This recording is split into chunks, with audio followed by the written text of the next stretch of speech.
mountain, I look down and see a world I was once underneath. I stand on this mountain and I look down. My mind is more than it once knew. Then I knew. Then I knew. Then I knew. Then I knew. Now you're here. You're here. You're there. Now everywhere with me. If this is lost, then there's no place I'd rather be than found me see. Found me see. I climb down this mountain and I look around just to see that everyone used to be me. I climb down this mountain and I look around. My mind embracing more than the truth, than the truth, than the truth, than the truth, than the truth. Now you're here, you're there. Now everywhere with me. If this is lost, then there's no place I'd rather be. Found me sing. Found me sing.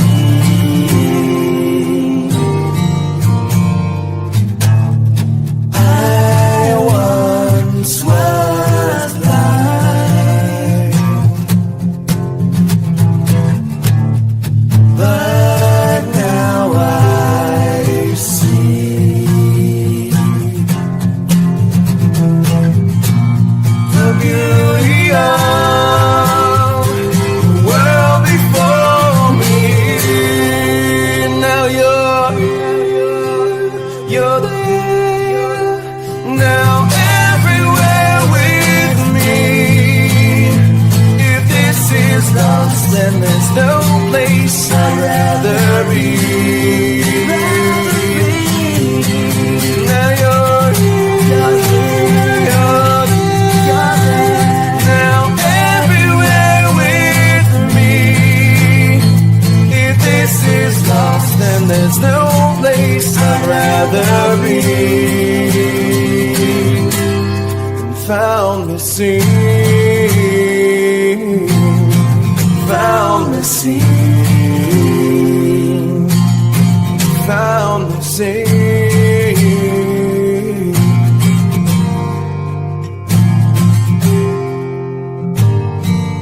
Found me sing.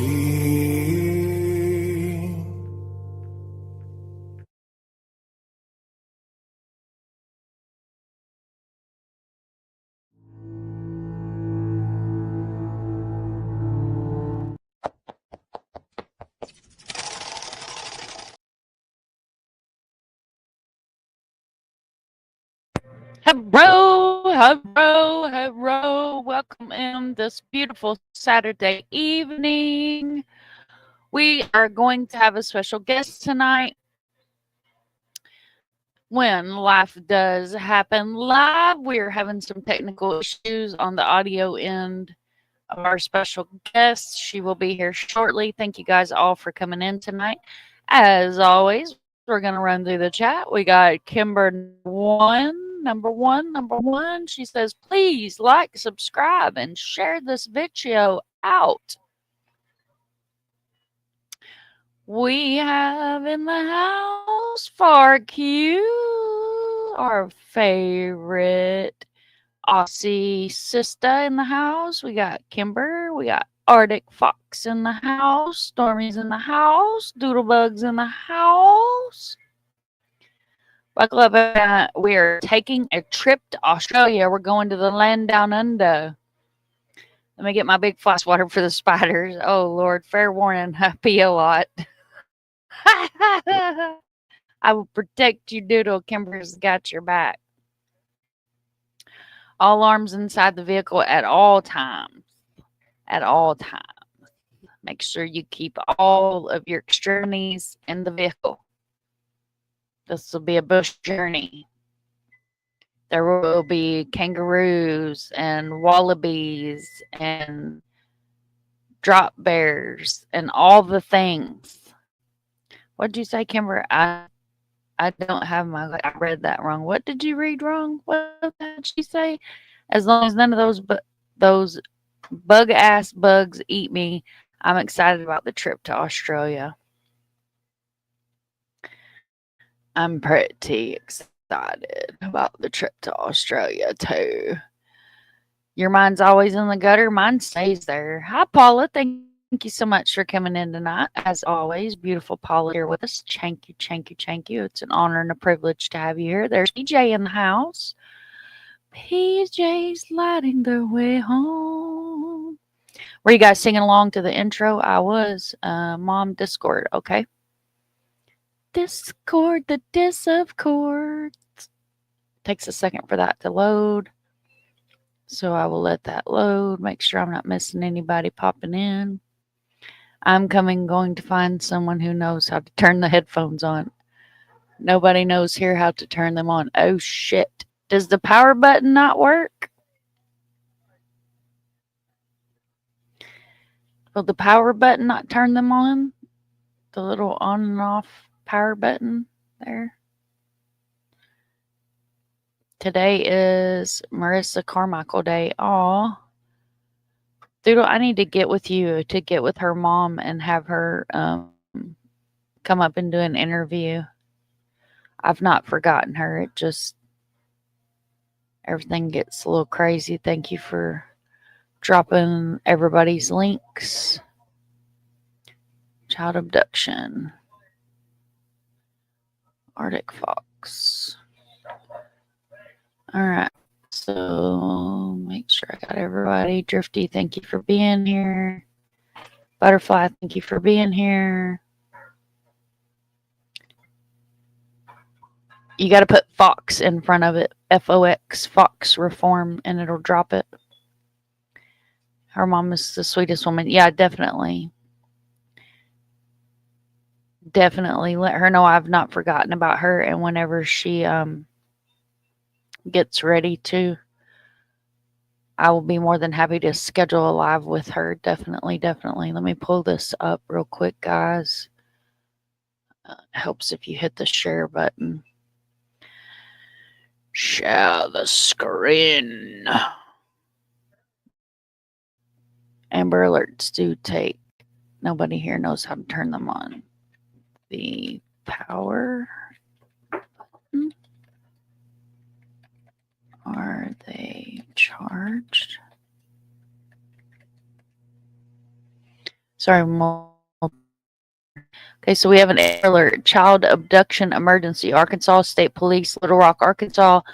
Relayed by National Weather Service, Little Rock, Arkansas at 7:14 p.m. Central Standard Time, Saturday, March 1st, 2025. The following message has been transmitted at the request of the Arkansas State Police. The Amber Alert has been issued for Brandon Riley, a black male born on August the 9th of 2014. He is 4 foot 2 inches tall, weighs 100 pounds. He has black, low haircut with brown eyes. He went missing on March 1st, 2025 at 8:30 a.m. He was last seen in the Wakefield area of Little Rock, which is Pulaski County. He may be wearing a red shirt, khaki pants, and possible army green jacket. The person he may be traveling with is unknown. If they are traveling, the vehicle is unknown at this time. If located, please call the Little Rock Police Department at 501-371-4829. And we're going to make his picture big.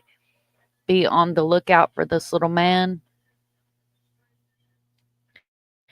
He is missing in Australia, or in Arkansas, not Australia. Sorry, y'all. I've got a whole nother conversation going on from Australia. Definitely share him out. If there's a flyer, Arctic, or if somebody sees a flyer, if you'll get that to me, I will pull that up and highlight it as well. Let's see. Thank you so much for all coming in. She has some major health issues. She may not be ready for a bit. Whenever she's ready, Doodle, no rush at all. You let her know that whenever she's ready, I'm here for her, and just let me know a day ahead of time, and that way I can get a thumbnail made and the live scheduled. PJ says, I'm here listening while I organize my room. It was just issued. Okay, thank you, Arctic. Barb is on the way, and Peggy. Perfect. Wisdom isn't feeling well, so IDK about her. Okay, thank you, Doodle. Doodle rounding the troops. Round the troops. Give Far a few minutes to get her stuff working over here. We will take a look at something else real quick.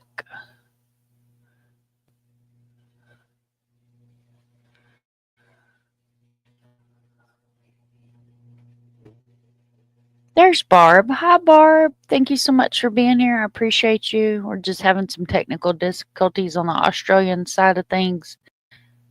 If I could run across the street and help her with these damned headphones, I would, but I can't. So we're just waiting on her to get the headphones figured out, which we're not in any rush or hurry when she gets around to it. Let's see. I bookmark a lot of stuff, guys. So give me just a second. Okay, here we go. Here we go. Present. Share screen. And I'll put this in Discord as well. That way everybody has it in Discord. This is True Crime Updates. Missing person, Australia, 17-year-old boy, last seen February 25th, 2025 at 10:30 p.m. in Mayborough, Bytchin Road in Armara, QLD. Dark, short hair, dark colored eyes, last seen wearing in possession of black backpack with a white skull. Disappearance is considered out of character. Vehicle, black motorized push bike, may be traveling towards the Mayborough area. Please share to raise awareness. Please send messages via X. Request of removal of post. It's the Queensland Police X channel. Then the case number is Q as in Quebec, P as in Paul, 2500346699. And there is no other information on there. I'm going to copy this link so I can drop it in Discord. For anybody that's on that side of the pond, please make sure that take a look at his face. If you see him, he is missing.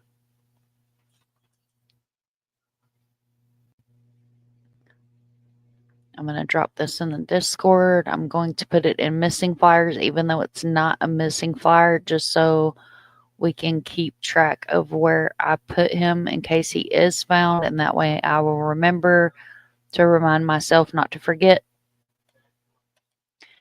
to go in there and update his information. So I wanted to share with you guys. KCG, thank you so much for coming. I appreciate you being here. Arctic sent you. Thank you so much, Arctic, for sending KCG over. Thank you so much for being here. I definitely appreciate you popping in tonight. Let's see. The red light has gone off, so don't know if it has turned green or anything. I will be ready and pumped by the time I get there.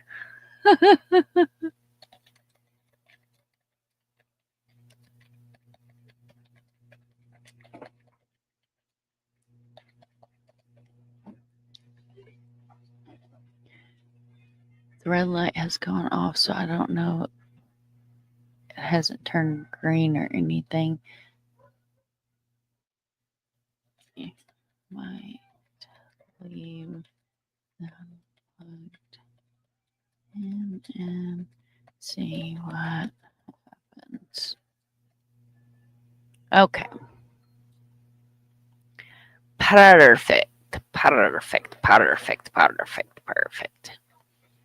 Okay, so while we're waiting on Far to figure out the technical difficulties on her side with the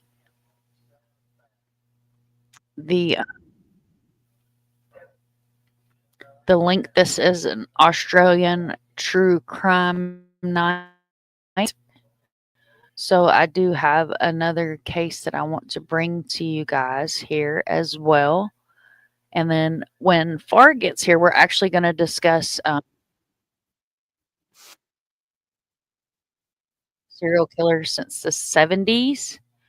But they're just now come forward and said, hey, there's a serial killer. So that's always fun. Go on without me, bloody slack Aussies. She'll be right. Kimber, there's no light. It was red and then poof, it was gone. You're fine. We're not in any hurry at all.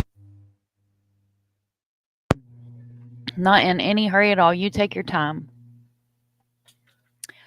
I found this story about the Beaumont children. I don't know if anybody's familiar with this Australian case or not. This is almost an hour long, so I'm going to speed it up some. I'm not going to speed it up so much that it's hard for us to watch, but I am going to speed it up and give Far a chance to get her her headphones to cooperate. Did the light go off when you unplug them? 58 years missing. The Beaumont children. Far, am I saying that right? Beaumont? The Beaumont children? I hope I'm saying that right. This is full credit to 7 News Australia. You guys let me know if the so sad 1966 Australia Day, all 3 kids. Oh, wow. Oh, wow. So she is familiar with this. So we're going to take a look at this story because I want to highlight some different cases from Australia tonight, as well as the serial killer that we're going to speak on when she gets up here. So again, thank you guys all for being here. It's a shock to all Australians. 2 weeks ago, searching for the Beaumonts. something extraordinary happened. A feature outside warrants further investigation. What really happened to the Beaumont children? 2 girls, 1 9, 1 7, and a little 4-year-old boy. Very confident. Take their money. Vulnerable. The children walked across the road. They vanished. That's horrific. Australia's deepest mystery. Remember the grave we dug in that scary fella. Now the biggest break in 5 decades. It's a huge finding. A year-long investigation. It really is amazing. A trail of evidence that leads to this site. They're going to open up the whole area. And this man. He was a sexual deviant, like a monster. A son names his father. How many shots did you hear? 4. I got goosebumps. Finally, we're going to find what happened to them. Is this where the Beaumont children are buried? A 7 News investigation. On Australia Day, 1966, Jane, Anna and Grant Beaumont came here to do what Australian kids relish, just a few hours on the beach at the end of the long summer school holidays. They never returned home. It is Australia's greatest mystery, a crime that destroyed a family. For the last year, 7 News and a team of forensic specialists has reinvestigated Australia's greatest cold case, and we've discovered startling new evidence pointing to the killer and what could be the burial site of Jane, Anna and Grant. Very soon, we may, just may, know what really happened to the Beaumont children. January 26, 1966. And Adelaide's searing summer heat is almost unbearable. It's a hot summer's day. It's Australia Day. It was as hot as heck, really hot. In fact, stinking hot. A day that's already soaring towards 40 degrees. At around 10 a.m., 9-year-old Jane Beaumont, her 7-year-old sister Anna and Grant, their 4-year-old brother, are about to catch the bus to the beach. Little kids, back then, were innocent. We were allowed to have fun. We could sleep with our doors open. We could watch telly out the back. We could do whatever we wanted to. It was safe. Their dad Jim is away, up north in Snowtown on business. Jim's wife, Nancy, gives their eldest daughter, Jane, enough small change to cover bus fares and lunch. She watched them walk to the bus stop just down the street. Jane would have made sure the kids got on the bus safely. She would have got on last, got the purse out and paid. Glenelg Beach is less than 2 kilometres away. No, it wasn't the first time that the children had caught that bus and went down to the beach by themselves. And it was so innocent to go down the beach. We all did it. Eugene would be home before the streetlights came on. And Jane, Anna and Grant were exactly the same. Jenny Muirhead, Jane's best friend, often joined Jane and her siblings on their adventures, but not this day. She was really quite amazing. You know, she could catch a bus anywhere around Somerton, Brighton, Glenelg. She would have herded them off the bus. She would have carried Grant and put him on her hip, which she always did, and then put him down once he got down the steps of the bus. Went straight to the beach. They would have gone straight in the water. She would have told Grant he's not allowed to go past the top of his bathers, because that's what she used to say to him. She used to joke about, don't you get your belly button wet or I'll get cross at you. It would have sunbaked, kids would have built sandcastles. Yeah, it would have been just an average day, really. It was a time of innocence, and it was a far simpler time for us and a far more innocent time for the state. It was really a good time. Children went anywhere and everywhere. There was no fear of being abducted. It didn't happen. But something did happen to the Beaumont children. Someone was watching Jane, Anna and Grant. What they were doing was what I was doing, is what my brothers and sisters were doing, was what my school friends were doing.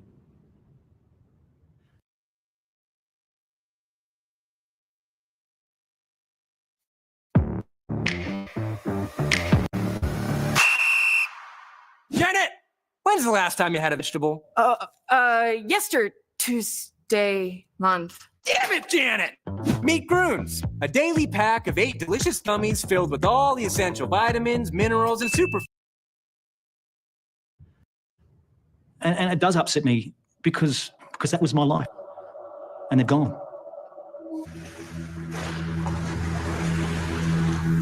Nancy Beaumont thought her 3 children would be home by 1 o'clock.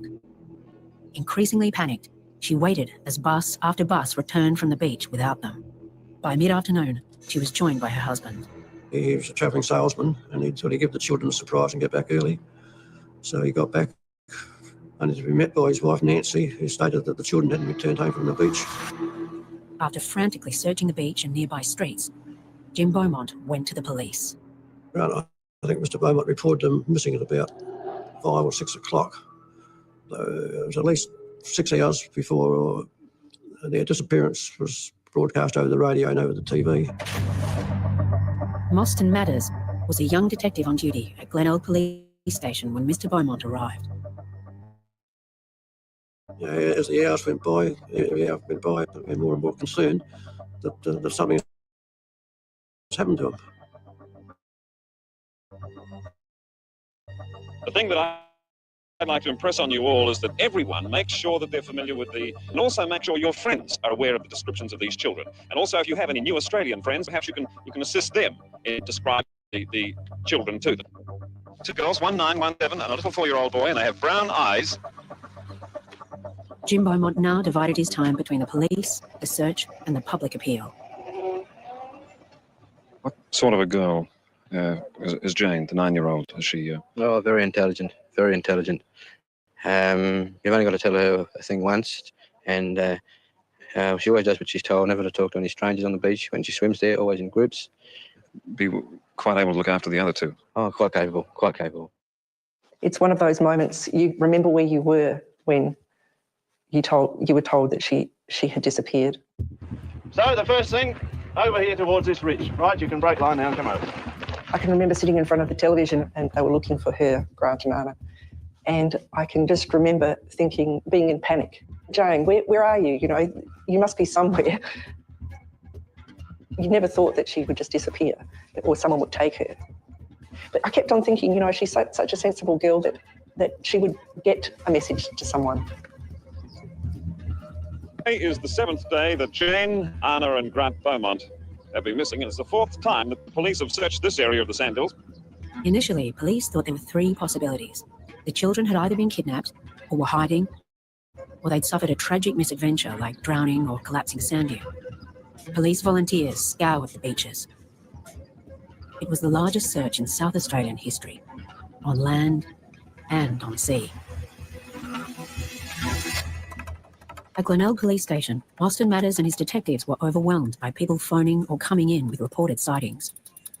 We were only a small outfit. There was only a sergeant and 4 detectives there. There was a queue out the door, they wanted to see us and with information. And they all had to be interviewed. And the children were actually seen standing here, were they, yesterday? They were seen here by a woman yesterday. Well, we think it was them. We were trying to do our best, but we couldn't possibly interview everybody that was coming to the station. And it was just impossible. Nothing was really organised like it should have been. I think most people felt helpless. What happened to them? Stormwater drains and sewers were opened and flushed. You did lead the men this morning to this inlet into the manhole in the Broadway. That's true. Now, do you believe that the children are in this pipe? Do you think that there's a possibility they could be there? No place was left unsearched. The local boat harbour was drained, a massive operation. The Packawalunga Boat Haven in Glenelg, South Australia, in what is the latest development and perhaps the most dramatic one yet. The haven is going to be drained and the police will then inspect it. Dozens of police and cadets probed the waist-high mud. We actually all held our breath while people looked for them, while the Packawalunga was dragged. This is one of the jobs where they hope they don't have any luck whatsoever. On and on it went. Surely, somewhere, somehow, they would find a scrap of clothing, a shred of evidence. Everything that happened, we held our breath and thought, finally we're going to find what happened to them.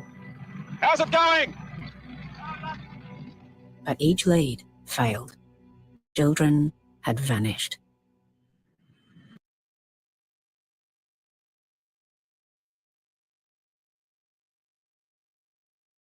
Have you seen this? It's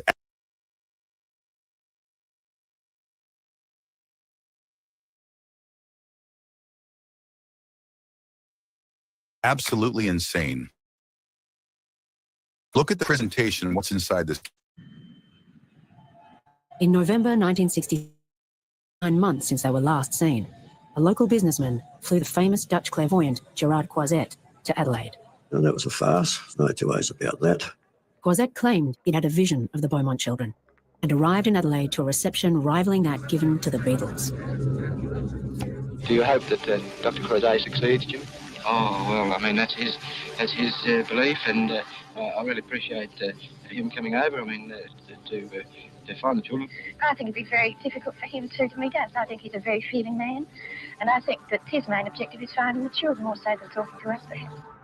In my opinion, I have found the spot where the children are, or would be. Where is that spot? Where is that? Where I was this morning, near the wall of that storeroom where the children were last. Where exactly is that? That's Wilton Street, Somerton Park. Yes. That is Wilton Street. On the last day that he was due back to fly back, someone told him about this warehouse that had just recently been dug up and re-cemented. He said that's where they're buried.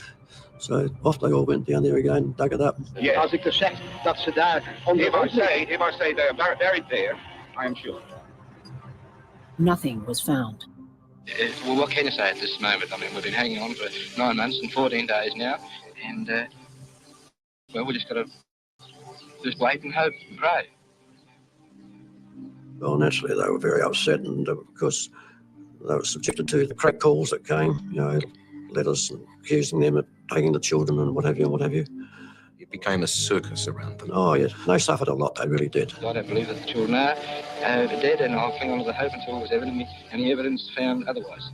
As each month passed, each year came by, every anniversary, they used to suffer. I know Nancy, she left the rooms where the children slept. They weren't touched. Everything stayed as it was. In case the children never came home, the place, their rooms and everything, were all as they left them. A few nights before she finished, Jane Beaumont left her parents a note. Dear Mum and Dad, I am just about to go to bed and the time is 9. I've put Grant's nappy on, so there is no need to worry about him wetting on the sheet. Grant wanted to sleep in his own bed, so one of you will have to sleep with Anna. Although you will not find the rooms in very good condition, I hope you will find them as comfortable as we do. Good night to you both, Jane. P.S. I hope you had a very nice time wherever you went. P.P.S. I hope you don't mind me taking your radio into my room, Daddy.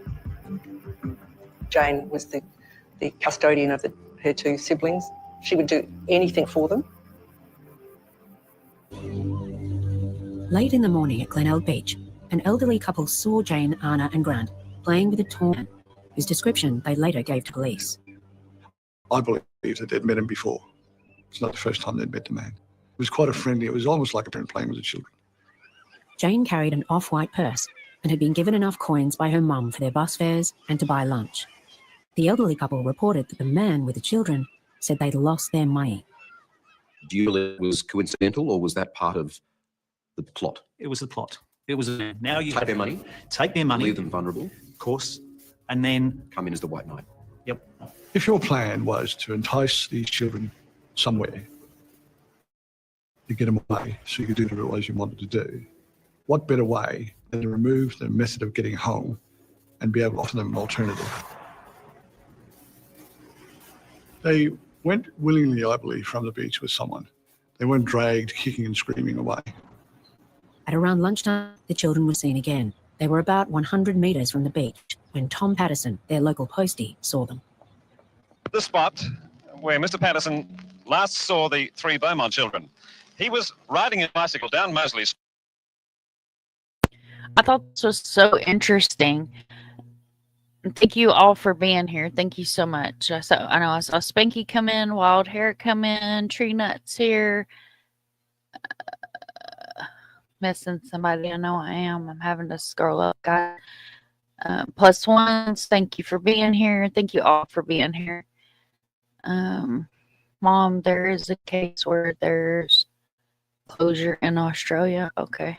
Thank you, Chris. I really thought this was interesting. Far says, I'm going to give them another half on charge. Okay, no worries. Handling links. I'm trying to get a flyer for the Amber. Perfect. Thank you, Arctic.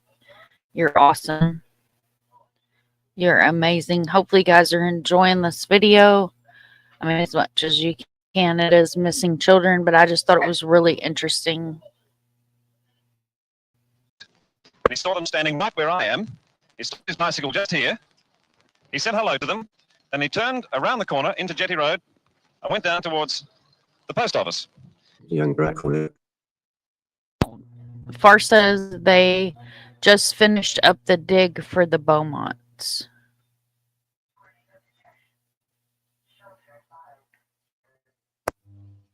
G'day, Mr. Postman. And he called back on him and they all waved to him.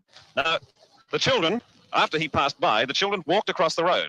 Across the road was a popular local bakery called Wenzel's Pie Shop. It would have been around here. And this is one of the mysteries of that day. Well, at the beach, the children had lost their money, yet Jane now pays their lunch with a crisp £1 note. A note her mother had not given her when she left home. The mother gave him 8 shillings and 6 to get the lunch. Jane handed them a £1 note. What did they buy with the £1 note? The children bought cakes and pie for the man. That's what they said, a pie for the man. The kids said that. They were heard saying that. Yes, they said it to the attendant at the shop.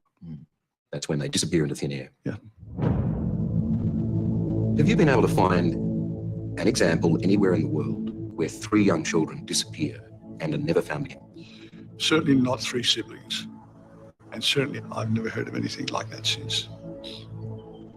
How can 3 children be taken any great distance without being seen? It's never been done before. It's just never been done. So what happened to them? And where did they go? To me and to many others, they never left Glenelg. Someone on the beach that day had purely evil intent. What do you believe happened to the Beaumont children on that Australia Day in 1966? The person they were playing with, the man they were playing with, gained their confidence. And then from there, they followed him. It was a Pied Piper. What sort of person are we talking about here? It's all about power and control. And this is a very bold thing to do. You know, it's no small feat to take 3 children from a very public place. Somebody very confident, very charismatic, somebody who probably lacks empathy for the victims, because somebody who's going to predate on children is not going to be somebody who's going to worry about their feelings or what they need. So we're talking a pretty cold, calculating person here. No criminal case in Australia has attracted more suspects. As the years passed, one by one, these evil men fell under suspicion. Infamous child killer Derek Percy, linked to the deaths of 9 children. Convicted murderer and suspected serial killer James O'Neill. Anthony Munro, the scalp master and pedophile, now in prison after his extradition from Cambodia. And one of the most depraved killers in Australian history, Bevan Von Einem, convicted for the murder of 15-year-old Richard Kelvin. Von Einem is thought to be responsible for multiple killings in Adelaide in the late 70s and early 80s. Film taken during the search for the Beaumont children even shows a young man with a striking resemblance to Von Einem watching on as police drag Boat Harbour, although the identity of this man has never been verified. In the hunt for suspects, the net has been cast far and wide. We're always looking at somebody that looked the part, but they don't look the part. They look like you and me, and in front of adults, they act really well. It's only in front of the children they don't. The truth is you believe that the main suspect was... See, and how many times have I heard, how many times have you guys heard me or Arctic or one of the other teams say they don't have like a red sign, they don't have anything that says I'm a monster, just like normal people. hiding in plain sight. Yes, and it's not the boogeyman. It's a person of influence, a person that's charismatic, a person usually in a position of power, of trust. He's had to win them over to get them to go with him. So it tells you about him as a person. If he looked scary, then they're not going to have gone with him. In 1966, a police artist drew this image of the man witnesses saw speaking to Jane, Anna and Grant at Glenelg Beach. He was about 6 feet tall. Around the 6 foot tall, athletic. Fair wavy hair, a longish face and high forehead. Bearing a close resemblance to the police sketch is this man, Harry Phipps. It's startling, the resemblance in my mind. A millionaire factory owner and father of 2, Phipps lived close to both the beach and the bakery, where the kids bought themselves cakes and a pie for the men. Miranda, this is the Beaumont children. This is what we're starting out with. Far Q is our special guest tonight, but she's having some technical difficulties with headphones. So we're just trying to give her a chance to get her headphones situated. And this was another Australian case that she had sent me to go over. So we're just taking a look at this. These are 3 children that went missing in 1966. They still have not been found, but there was a recent dig or a search where they were digging for these children.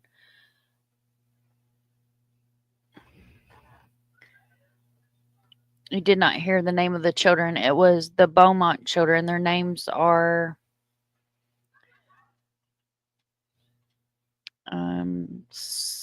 so sorry. Let's see. I know Far put it in chat earlier. Far, if you can hear me, can you put the 3 children's names in there and their ages again, please, ma'am?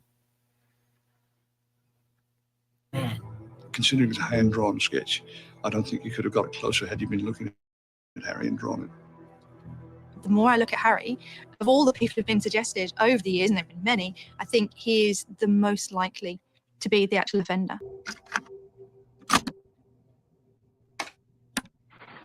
This interview relates to IFB file 080595WM between Hayes and Hayden, Haydn Phipps. Hayden, as you're aware, I've been asked to speak to you in relation to certain matters involving the disappearance of the Beaumont children. Do you understand what we're going to talk about? Yes, I do. Not long before he died, Hayden Phipps, Harry's eldest son, gave this interview to former South Australian police detective Bill Hayes. Hayden was 15 when the Beaumont children disappeared. His father... Never late, Miranda Lee, always just fashionably arrived. I put the children's names in the chat. Jane Natar Beaumont, born September 10th, 1956. Anna Kathleen Beaumont, born the 11th of November of 1958. And Grant Ellis Beaumont, born July 12th of 1961.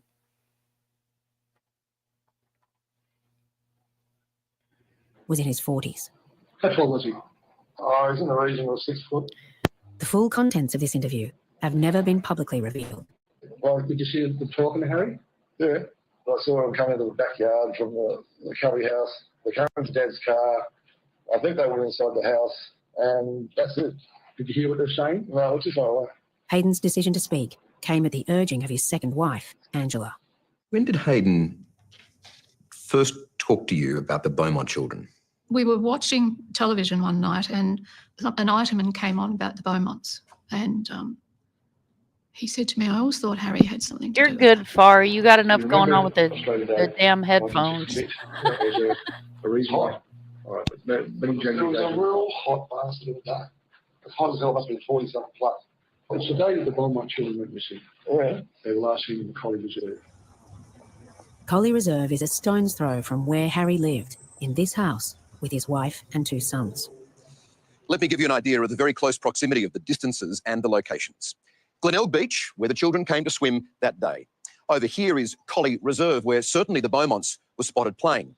Harry Phipps's house was a very short walk straight down that road, right next door to the church. And the bakery, well, that was just behind this building, barely 200 metres away, where the children were seen buying a pie with a £1 note for a man. So, who was that man? In his interview with Bill Hayes, Hayden said he remembered seeing 3 children talking to his father. They're talking to Harry, they go inside the house, you hear, I never come out. But Harry Phipps was not a suspect at the time. He didn't fit the profile that the police would have been looking for at the time. He was a prominent businessman whose firm, Castalloy, in nearby Plimpton, made metal castings for the car industry. In 1983, Harry was awarded the prestigious Australia Medal for Services to Industry. He was close to politicians. Powerful, respected, connected. Nobody's going to look at him, are they? This upstanding pillar of the community who's won all these awards, he knows all these important people. He's clearly not. They would have been looking for a paedophile, probably. And whoever's going to look at Harry. Terrified. Have you ever not been violent? No. You carry firearms? Yes. What sort of pistol it was? 38 police revolver. To the outside world, Harry was charming, charismatic, funny. But behind closed doors, he was a dramatically different man. I'd say it was fucked up. His mother dressed him as a girl until he was of age, and he just carried it on. And my grandmother died, and I found some of his clothing, and my mother came out and said, oh, you found out the secret at last. He admitted to me on many occasions that he had a straight-up fetish for women's clothing, and in particular, his mother made him little gowns of satin, and he acquired this fetish for satin. He was a sexual deviant. He couldn't control himself when wearing satin or when he was around satin. You actually saw him dressed like this? Yeah. Did you see signs of him having been sexually excited? Yeah. He said that he could recall as a small child, lying in bed at night, and he would hear the sound of Harry coming down the hall and the swish of the satin. He used to hear this swishing at night. And he knew that Harry was coming to sexually abuse him. So he just wait for it. Now, you told me before, we had a conversation before, and you told me that your father had sexually abused you. Yes, violently. Okay, so full sexual intercourse. Yep.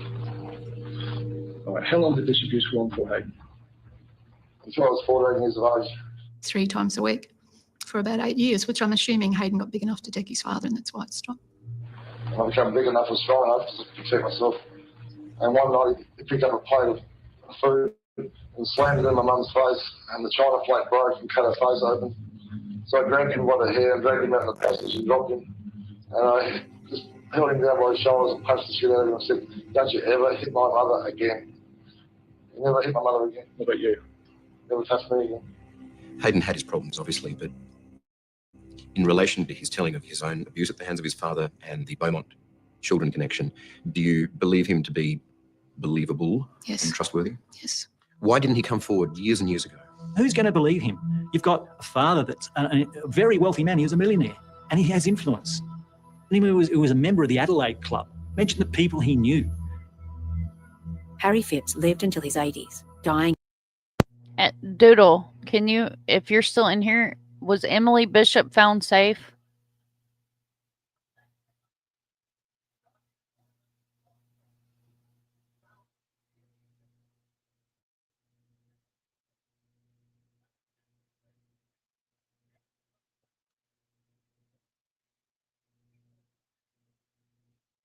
In 2004, he was never investigated.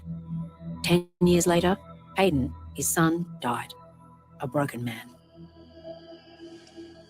Such a waste. I find the waste of human potential difficult, and in someone that I really loved. He was the love of my life. Within weeks of this interview, Angela Fife also died. But in death, she and her ex-husband Hayden left behind damning testimony about his father, Harry Phipps. Possibly the closest thing to evil I've ever met in my life. Do you think he would have had it in him to kill 3 innocent children like that? Oh, easy. You wouldn't even think about it. Okay, This thank may not be you. easy, but I want to show you this image. Which one is he? In the middle. Older. But dressed impeccably and neatly and clean, respectable businessman. Mm-hmm. And you're of no doubt that's him. Mm-hmm. Not comfortable for you to see that No. man. No.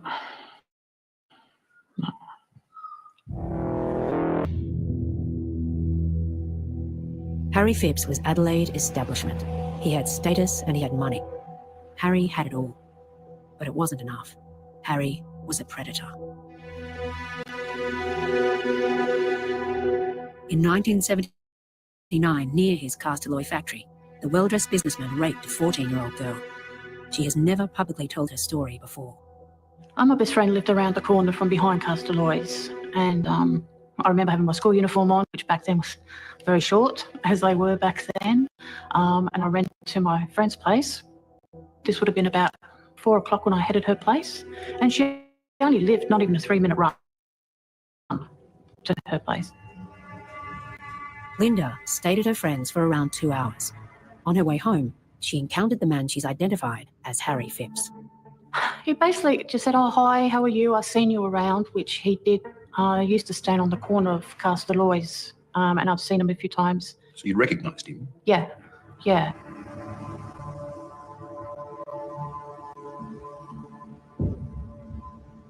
He just walked me across the road and was just saying that, you're a really pretty girl, I've seen you around, and I just went with him. I was more worried of getting in trouble from my father not being home on time than what this man was doing. There was nobody around. There was no cars around. There was no people around. There was no workers around. Everything had shut. What sort of clothes was he wearing? He had like dark grey pants on and shirt and tie, and smelled clean.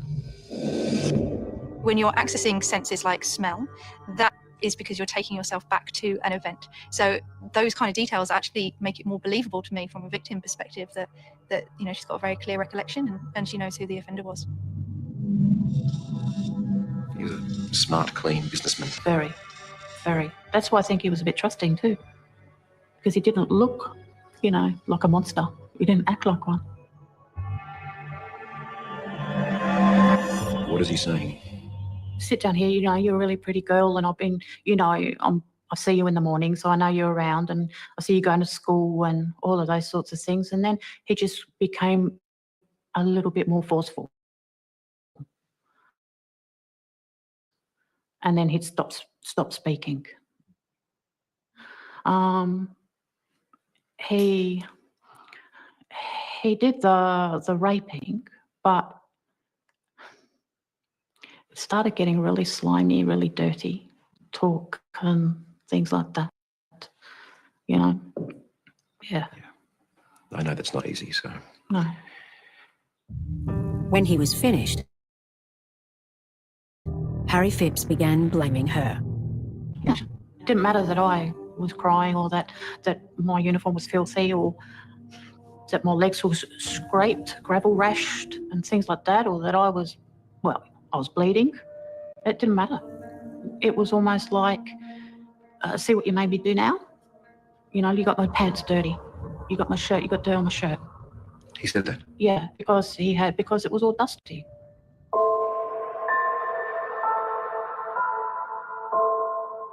I was still more concerned about getting home before my dad did. What did you fear in your father's personality if you had told him? It was my fault. He would have hit me. He would have hit me. He would have kicked me. He would have said to me, you should have been, it's your fault. Don't tell this, don't tell that. Yeah, that's what he would have done. So you stayed quiet? I had to. Linda later sought counselling to cope with the trauma of Harry's attack. It would be years before she knew his name. Dawn on you that you think you might have known who it was? I was watching the news and Beaumont children came up. And my ears pricked up and I stood in front of the telly and I saw Castor. I said to my housemate now, I said, quick, this is where I used to live across the road. And then they brought up a picture of him and my stomach just dropped. 100%. That was him. On the day the Beaumont children disappeared. Oh, wow. How scary. This guy was the real winner, wasn't he? Thank you, Doodle, for everything you do. You're amazing. Thank you for everybody that shared Emily's flyer today. Thank you for everybody that shared and cared. And thank you so much for the update.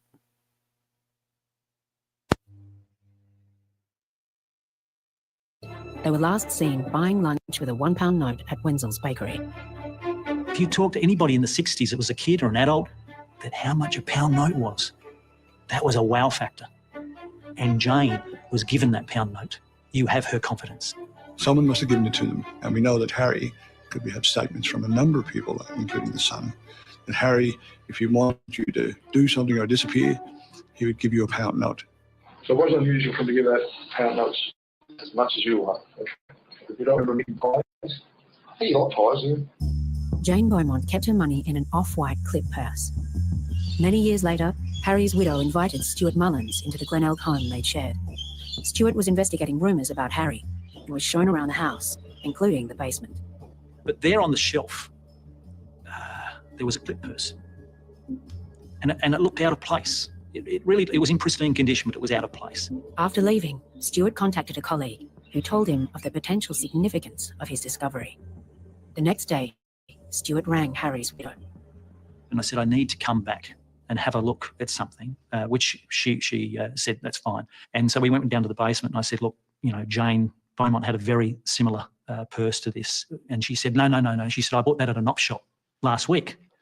And I said, well, what's it doing here? If you bought it at an op shop, what's it doing down here? But at that time she said, I think you have to leave. That could have been the connection to the Beaumont children. Yes, I've been reminded of that several times. Yeah. On the morning of Australia Day, 1966, Harry's then 15-year-old son, Hayden, went to a part-time job at a nearby bowling alley. What time did you get home? Can you describe them to me now? The little kids, one's a little bit shorter than the rest, had short haircuts. I think they had towels. I think they had beach towels. Did you see them talking to Harry? Yeah. Did you hear what they're saying? No, not too far away. How long did you see them for? How long was you standing talking to Harry? Oh, only long enough until he took him inside. Well, he took them inside. Mm-hmm. And then after that, I came out of the cubby house and went inside to see if it was going on. And the front door was open. So I just assumed I left out the front door. Did you hear any noises or any screaming or any shouting or nothing? Any gunshots?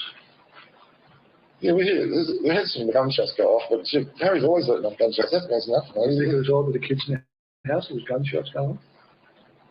No, not in that place. How many shots did you hear? 4. Later, he saw his father loading what looked like surfboard covers into the boot of his car. He didn't find it unusual, as Harry often used them to carry his satin dresses. And then he took off in the car? Yeah, big orange. Yep, okay. Believing the 3 children had already left, Hayden thought nothing of his father's behaviour then or in the days following. But what Harry and his big American car did next is even more baffling. even more suspicious.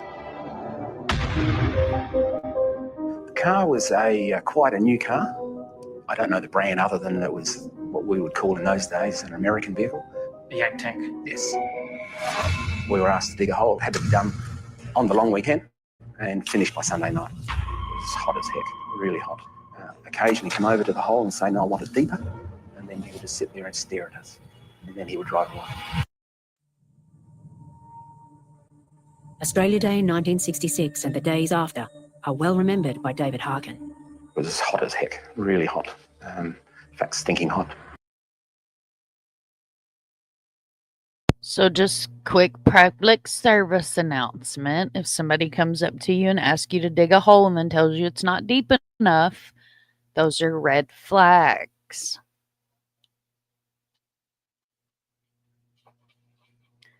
This is where they just dug. Oh, thank you for that, Far.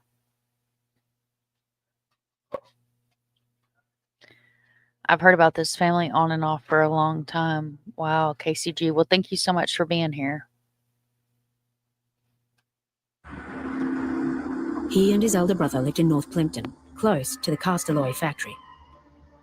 In their spare time, they earned money doing odd jobs, like the one a well-dressed man offered them that holiday weekend. I was 15 at the time. Robin was 17. We were asked to dig a hole. It had to be done on the long weekend and finished by Sunday night. The businessman offered good money, which was an added incentive for David's brother, who was saving for his first car. That was the motivation for digging a hole. Otherwise, we'd be down the beach on Saturday and Sunday.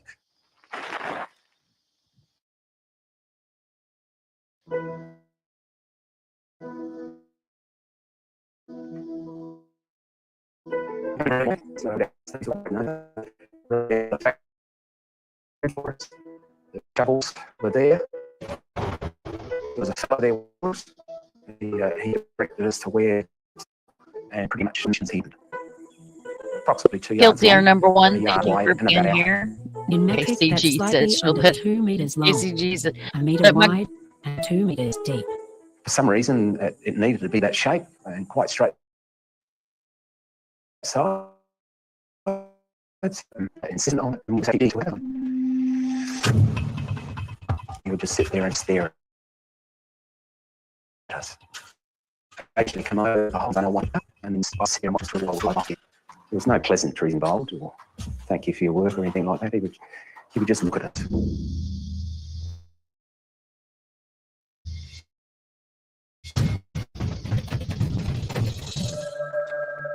David remembers being worried. The factory was shut at the weekend. If anything went wrong, no one was there. And that was one of the thoughts that went through my mind. That if this thing caved in, so people couldn't see us. We finished. It was on the Sunday night. He came over and told us that's it. Yeah, it's Monday. I got at least a crisp, good money for 2 days. We never thought anything of it other than that we dug a hole.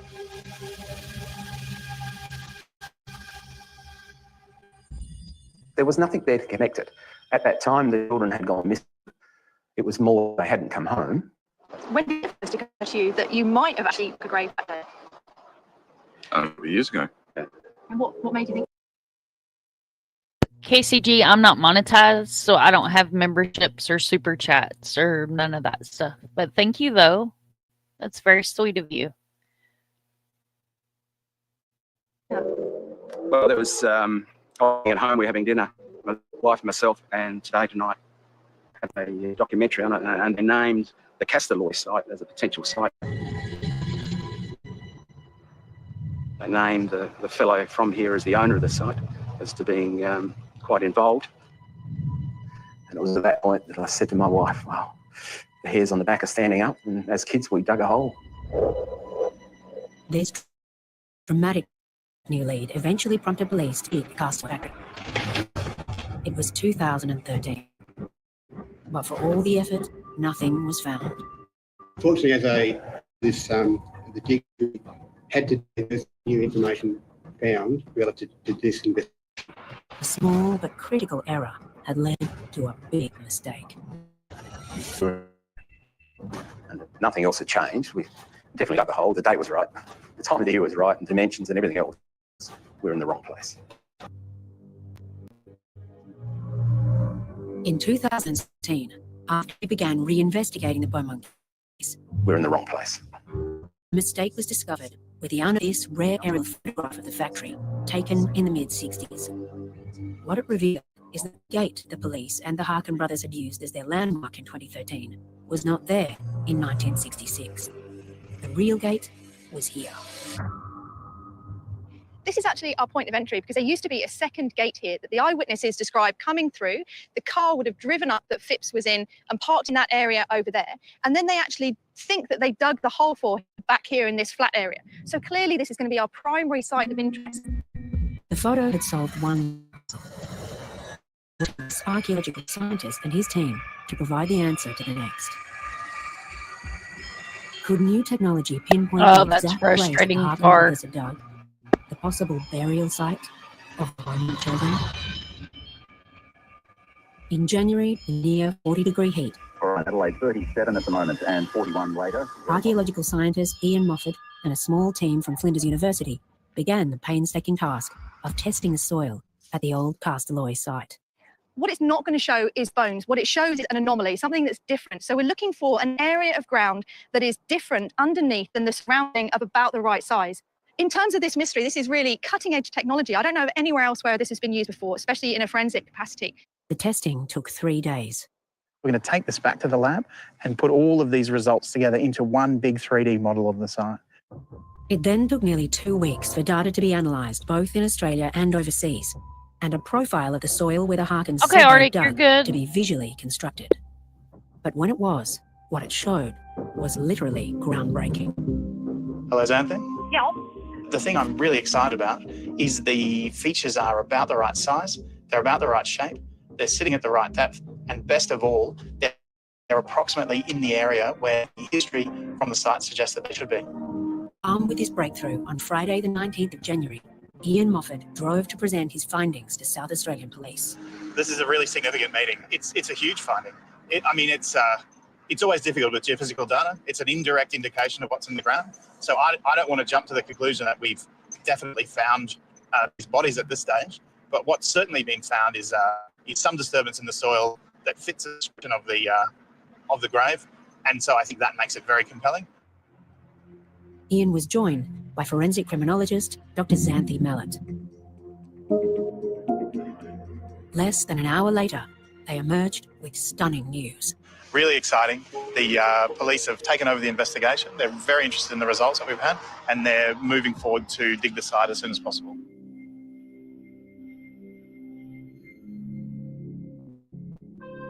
And you're of no doubt that Harry Phipps killed the Beaumont children. I've no doubt that he was with the children on that day. I've no doubt that he was a pedophile.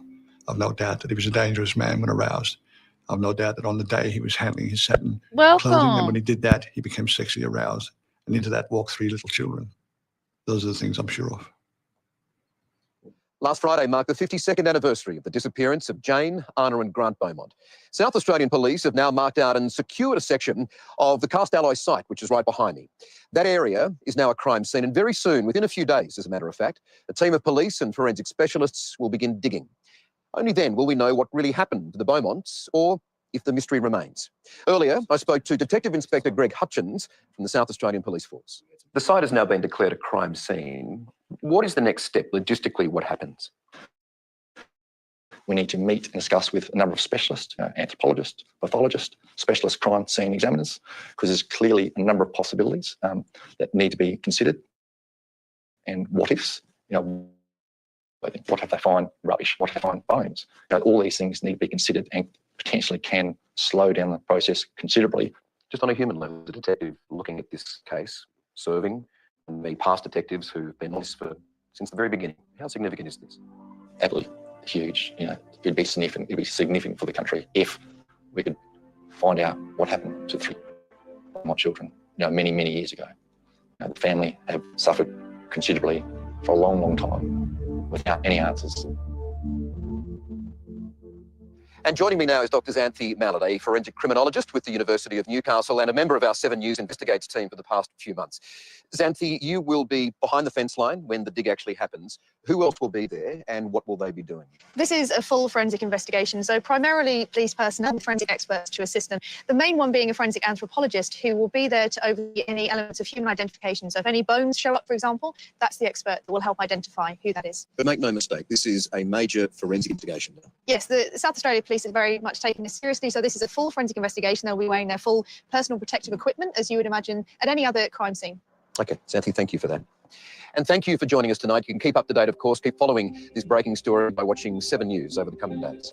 I'm Michael Usher. Thanks so much for your company. Have a great night. Okay, guys, so I will make sure that that link is in the description as well. Thank you so much for taking the time to watch that video with me. Thank you, Far, for sending that over so we could learn together about the Beaumont children. That is heartbreaking. 3 children lured, murdered by a monster. And, you know, when you have somebody like that, you tend to question yourself how many others were affected by that monster. That's just, it's infuriating. It's absolutely infuriating. And, you know, like I said, serial killers and these monsters, they don't. Talk about buttered sausage. Talk about buttered sausage, where it comes from, what it does. Why is it doing what it's doing? Get it out of my face. What about buttered sausage? That's not your jam. It's not your thing. You don't like it? It's not my jam. I don't buy jam. I buy honey, and I get on lips.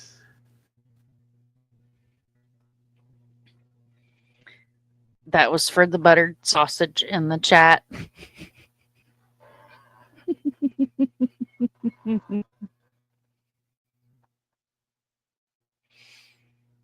It's very sad, brutally. Absolutely very sad. Very, very sad case. Absolutely. And so I got my cloak here, y'all. He's about to freeze me with the air conditioner, so I got my Bigfoot blanket on. Got little Bigfoots all over it. Let's see. Bigfoot. The hide and seek champion. It's the eyebrows. Yeah, Arctic is still here with us. He's not able to chat. He's on the phone with Dutchess, so figured I would play that for you guys. They started the second day on the 22nd of February, just finished up. Well, if you get any updates on that Far, definitely let us know, because I'm sure we would all like to do, well, I would like to do an update, and I'm sure everybody would love to see the update as well. So I did pull the Wikipedia. You guys know how I feel about Wikipedia, but we're going to take a look here. It says disappearance of the Beaumont children. It has their names: Jane Beaumont, Arnana, Kathleen Beaumont, Grant Ellis Beaumont.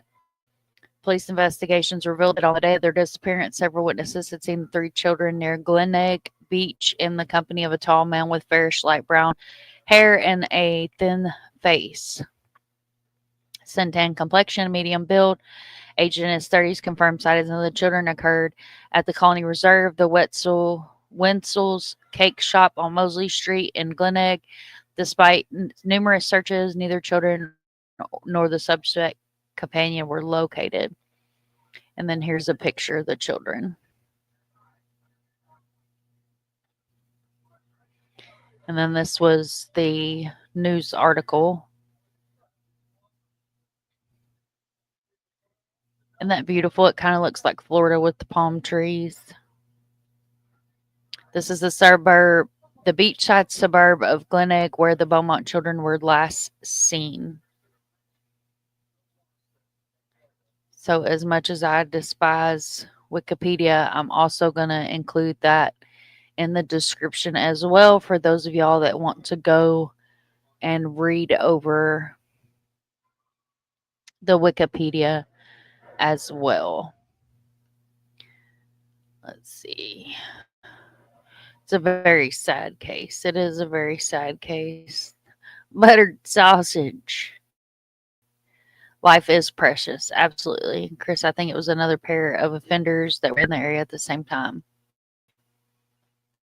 Paula's still here, hanging in with us. I'll freeze but sweat from head to toe, then need to figure out what's going on. Oh, that's not good, brutally. I will try these headphones again. Yay! Yay, far. Raging Rabbit Hole, welcome in. Thank you so much for being here tonight. I want to go to Australia too. Far says I can come and stay with her. And my Discord kicked me out, guys, and that's where all my stuff is for tonight. That's why the other night I got frustrated and I had it all pulled up. But I think it was messing with my interwebs.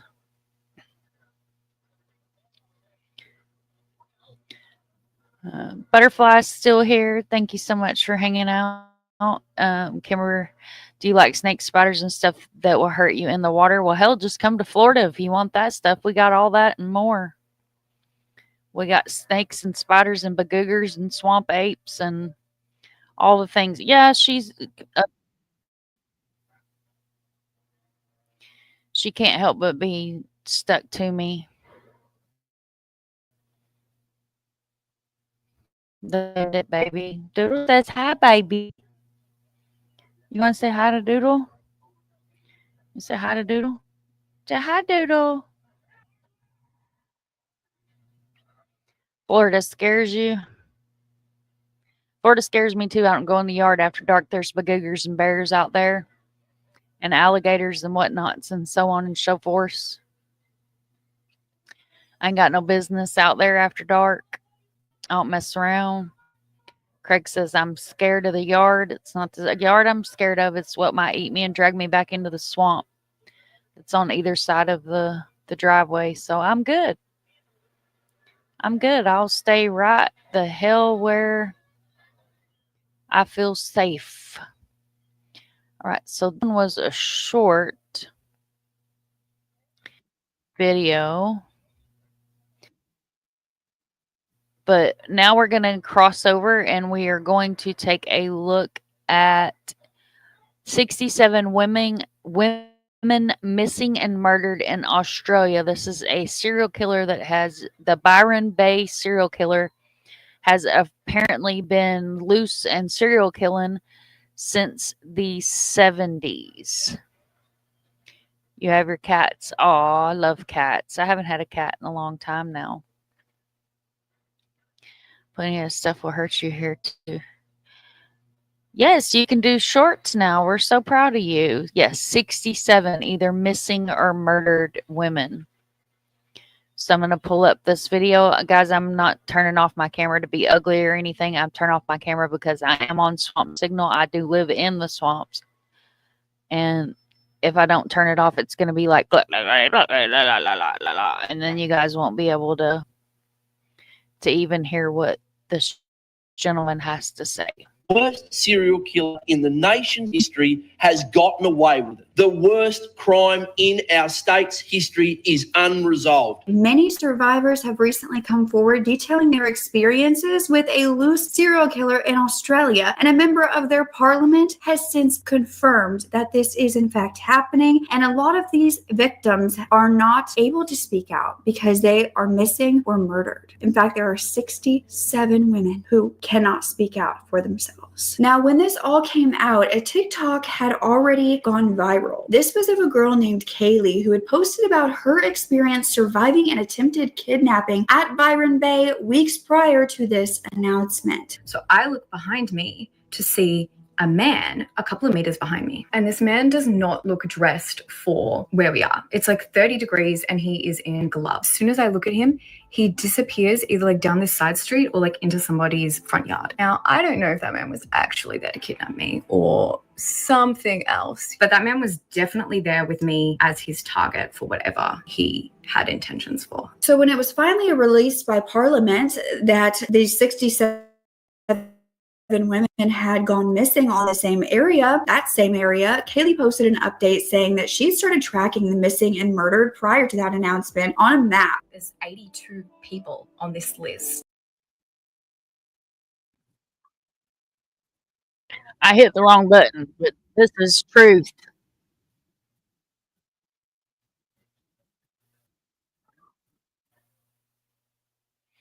I got to pull the thing back up for y'all. Sorry about that. I got button happy over here, hit the wrong damn button. All right. Let's try that again. Party foul. Like he had done it before. She also explained that the police were extremely unhelpful when she was trying to just make her report. But upon this information being released publicly, the New South Wales Police then dismissed the claims of a serial killer, stating that they have investigated these disappearances and murders, and to this date, there was no evidence that a common offender was responsible.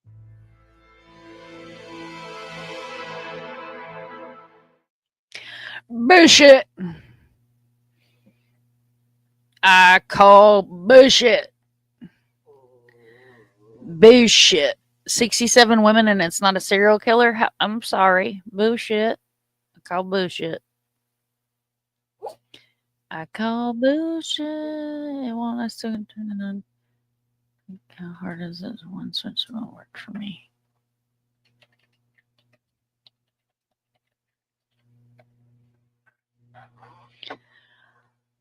All right. And then I had this I want to share with you guys.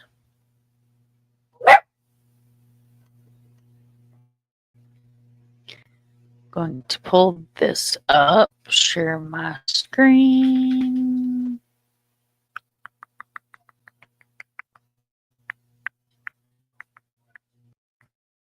I want to move it over here to this screen actually, so I can still see the chat.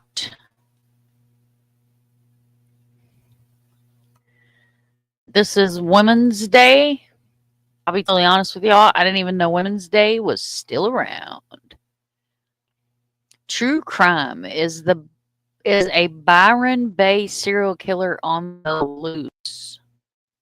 And then these are some of the victims.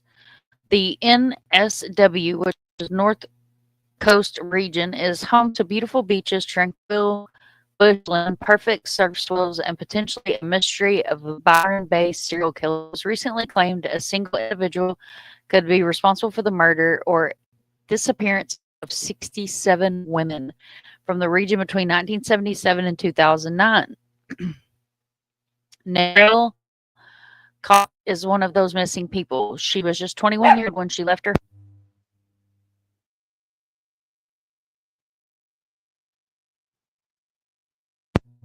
She was 21 years old when she left her home in Grafton in July of 1977 and planned to hitchhike a visit to Noosa.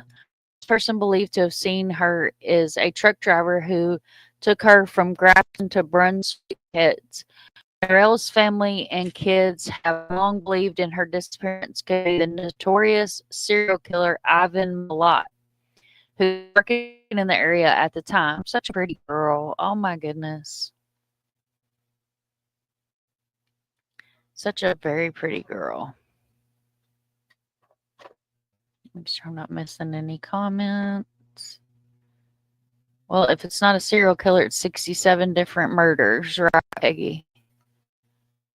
Baffling mystery. If the truck driver dropped Narelle to the Brunswick Heads area like he said he did, that put her right in the hot spot of where people are going missing. Narelle's best friend, Sue Cantel, in 17, but with the pollute said Narelle's best friend.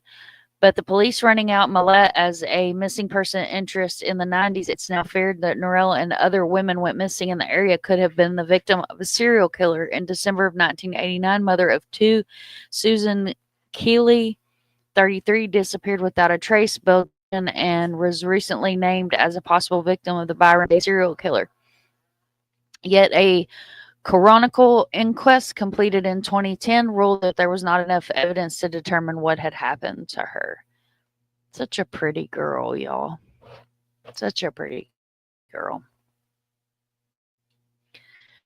Okay, no one has ever been charged, and despite the police claims that have been involved with her death. Susan's ex-husband, Robert Smith, who was reported Susan's missing a week after she was last seen, has always been denied this. He believes her best friend's buried her body after she died from a drug overdose. In nearby Bungigan. The disappearance of 18-year-old Rose Howell is another baffling mystery.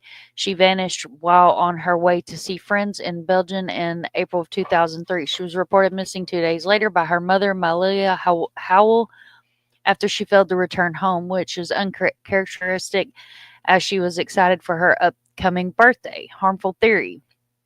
In December of 2012, a coroner inquest ruled that it was likely that Rose had died, but the date, cause, and place of her death cannot be determined. In 2023, NSW police announced that $750,000 reward for information in this July. Investigators seized forensically examined a car which could have had a connection to Rose's disappearance. The vanishes of the others in the area, including the Belgian backpacker Theo Hayes in 2019, teenager Jasmine Morris in 2009, Danica Nixon in 2006, remain unsolved. A beautiful girl.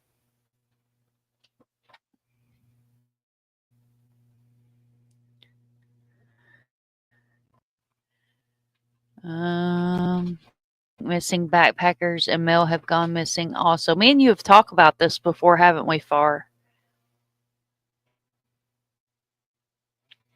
I think we talked about this. Wasn't there like a body that was found? I can't turn on a pair of headphones. You're fine, honey. You're fine. You are perfectly fine. No worries at all.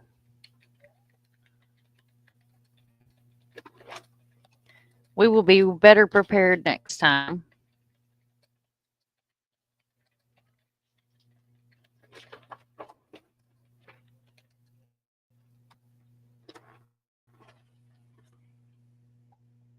She's so pretty. Okay, however, director of the Australian Missing Persons Register, Nicole Morris, is concerned that the idea of coastal serial killer could be harmful to investigations and families of missing persons. It is dangerous that these people were killed, by one person because it means that you're not investigating each individual disappearance or homicide. She tells Women's Day, most of our population lived by the coast, and we were talking about the period of over 50 years, which is statistical fact that more people go missing in these areas. While families of missing persons remain hopeful that they will find answers, Nicole says investigatory techniques and lack of technology during the 70s and 80s make it near impossible to solve some of these cases.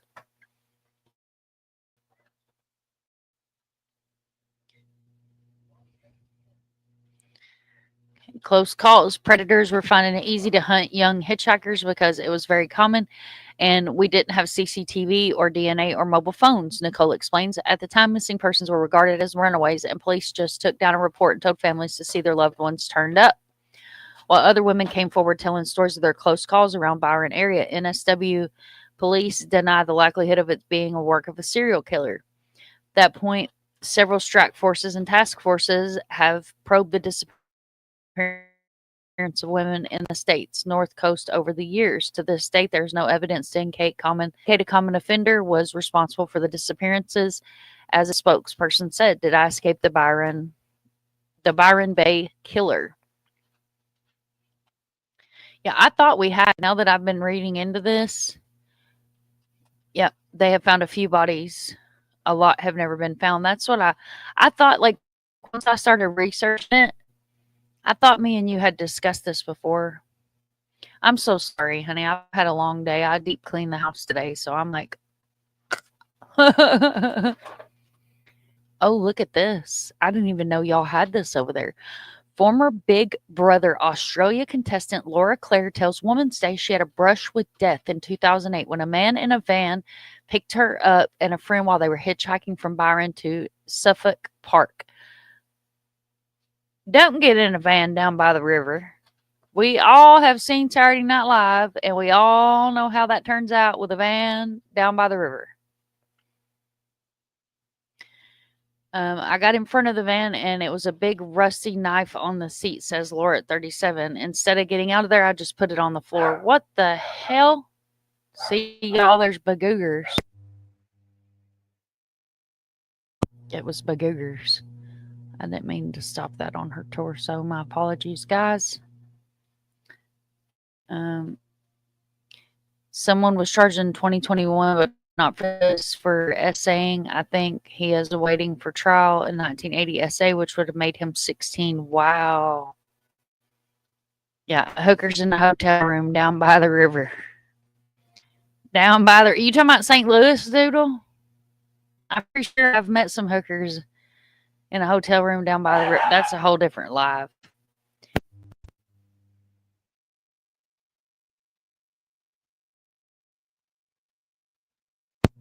I bet it's a damned armadillo. While traveling with the man, she asked what he did for a living, and he replied that he was a chief, but he was working at the time. That's when I realized I needed to go out, get out of the van. So he pulled over and he let us out. She tells others have shared similar experiences on social media. People were scared, one woman said. Crazy.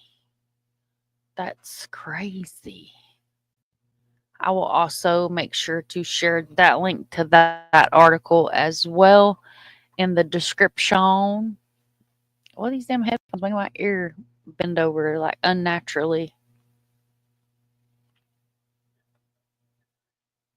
That was sad to me. Chris Farley was funny, but yeah, St. Louis for sure. Chris Farley was funny. Chris, of course, we do have a serial killer. As just how many of his there's who knows. Yeah.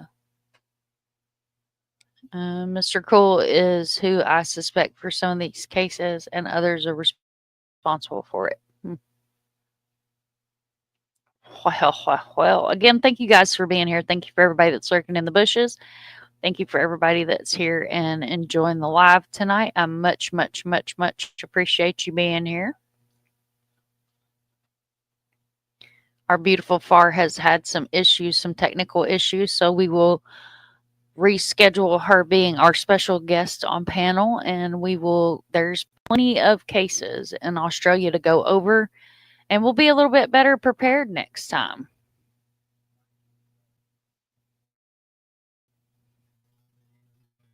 She might get them working before they go live, but we'll see. If not, we will be rescheduling, and we will definitely have Far on. That area is surfing lots of drugs. It's pretty laid back there. It's kind of like Florida. Surfing lots of drugs, pretty much laid back. Thank you, Miranda. Absolutely hit the button. You get to keep that touch DNA on your personal device. We will not be jacking your device, coming and taking your DNA or any of such things.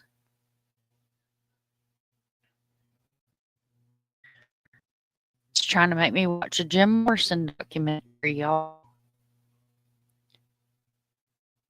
For what brand are they, dear? Oh, Doodle might be able to help you. Thank you, honey. Oh, here comes Lisa Joe. Lisa coming in hot with a wiener. Lisa coming in hot with a wiener.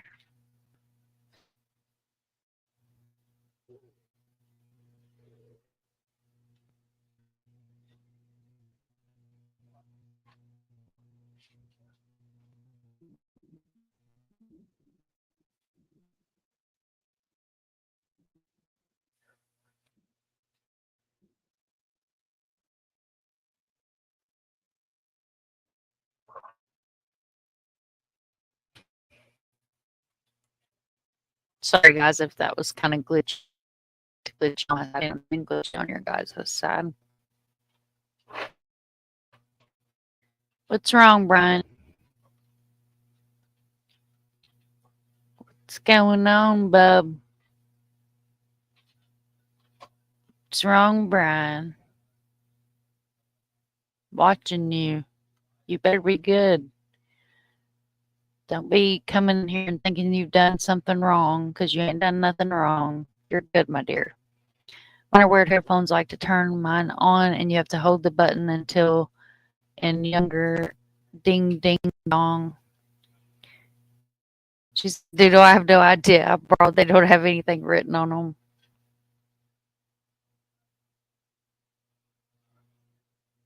them. Shut them off and do the same. You'll hear a dong dong dong. Perfect. Thank you guys for trying to help Far. I'm going to pull up this other to Kill. Pull up the sub Art to Kill here. Art to Kill for you. I hope you guys like my reading here. I try to make it theatrical. So this one's in the Daily Mail, as many of you guys know. If you're an OG to the channel, the Daily Mail is the UK, and they have different stuffs than what we have here in our sissy news most of the. Okay, so this is exclusive. The evil stalking the woman of Byron, and hundreds speak out about terrifying serial killer they fear is targeting beachside paradise. It's a bit show.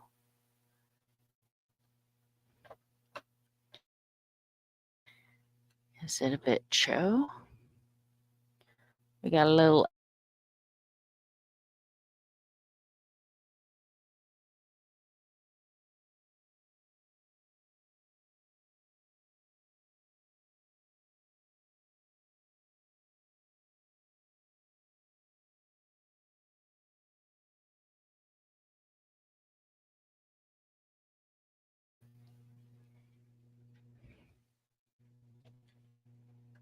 Okay. Let's try again. Y'all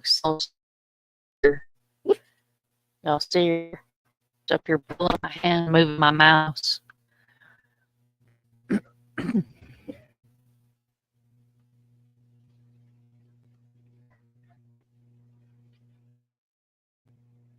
I never load. It wouldn't load. It was very strange. See, I have letters on there. I don't know what the hell the letters are for. I've never seen it like that before. I'm scared to play it now. On the conspiracy in a paradise, dozens of attack murders on Byron Bay in the northern NSW over 50 years. 37, Kaylee 28, who wish they kept in after the chilling online threats revealed on social media how they escaped the clutches of a sinister predator. But since they have been inundated by others who have suffered similar terrifying ordeals as well as grieving relatives,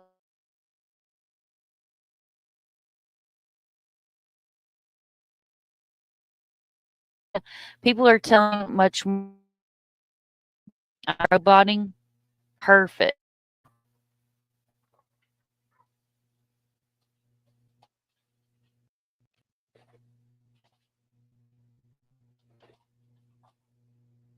Am I still roboting?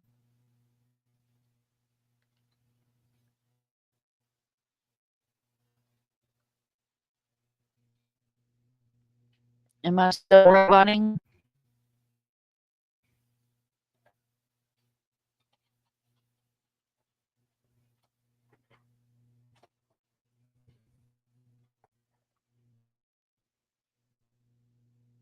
Okay, thank you.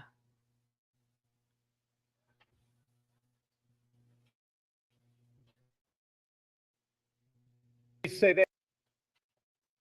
Uh-oh. Is he gonna play for us? Don't be playing with Elon Musk. We don't want to talk about Elon Musk. You be screwing up some stuff over there. Sure, Elon Musk. You don't want to play with we. Okay. The shocking revelations at WMLD, Jeremy Buckingham this week for the special inquiry. 61 who were brutally murdered disappeared on the NSW coast in unsolved cases. Local have long suspected the link between cases dotted between Newcastle and Byron, but limited have hampered the reinvestigation. Now, Kaylee from Melbourne has revealed her own experience when she was stalked by a stranger while holidaying in Byron last year. So this is a map. Let's see if I can pull up this out. Oh, Lord, look at all that. Y'all see all that? Yeah. Look at all this. Good grief.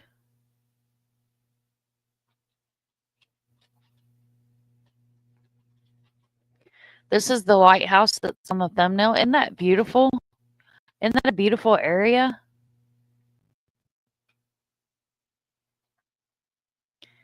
Isn't that beautiful? Okay, better now. 12 gauge, welcome in, honey. Thank you so much for being here.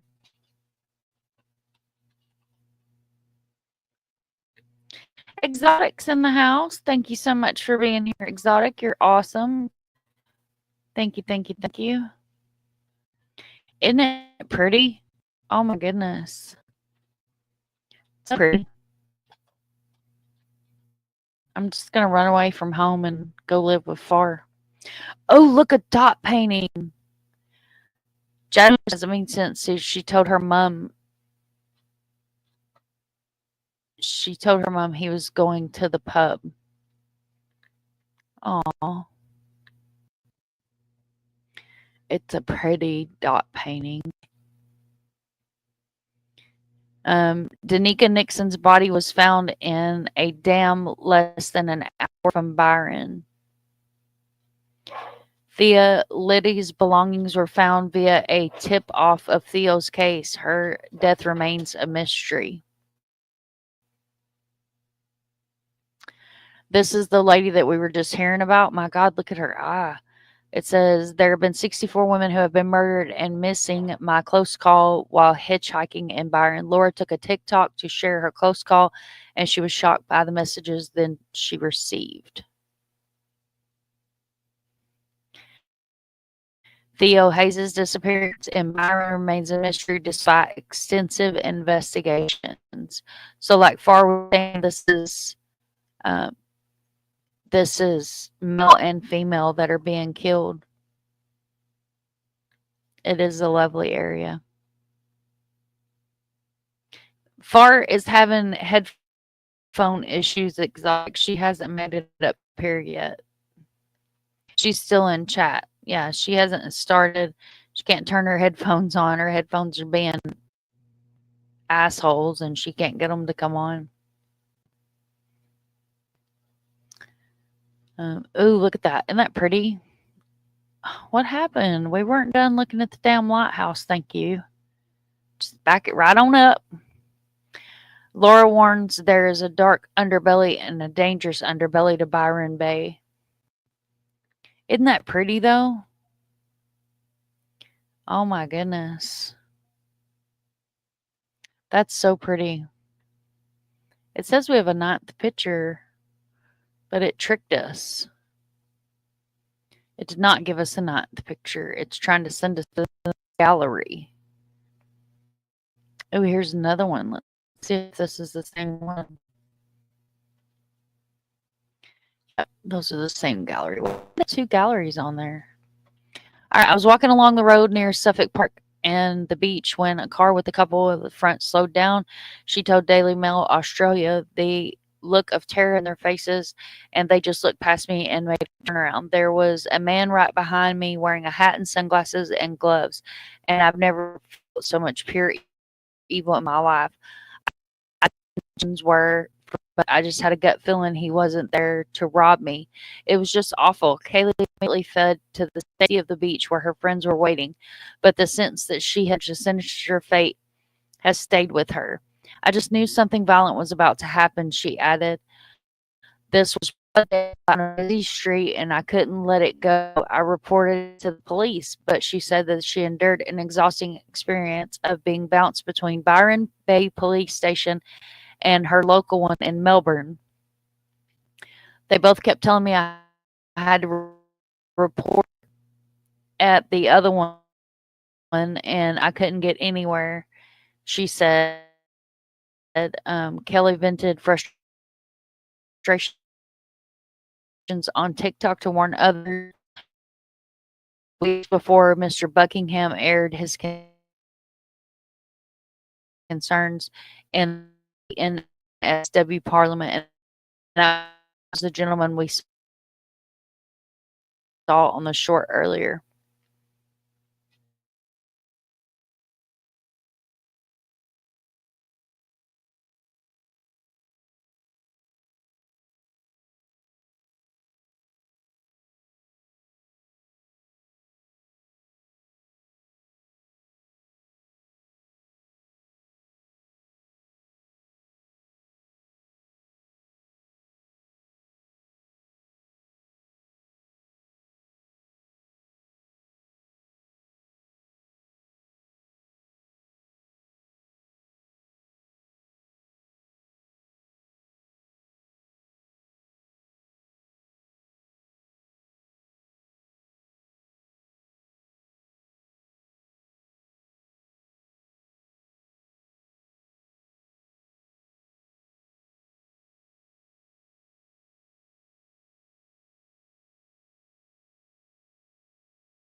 Well, you know, it ain't alive unless I yeet myself completely out of the whole stream.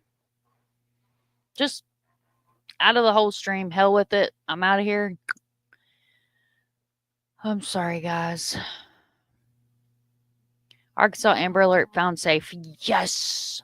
Awesome. My 2 favorite words. Thank you, Arctic. Thank you so much. I love lighthouses too. We went to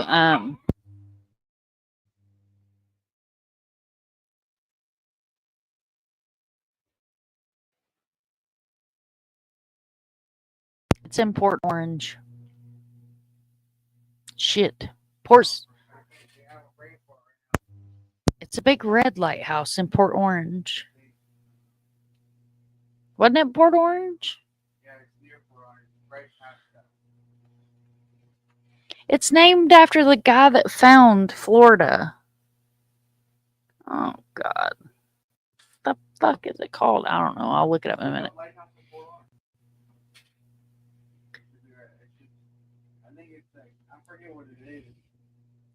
There's some connections to the Scouts, allegedly. Oh, shit.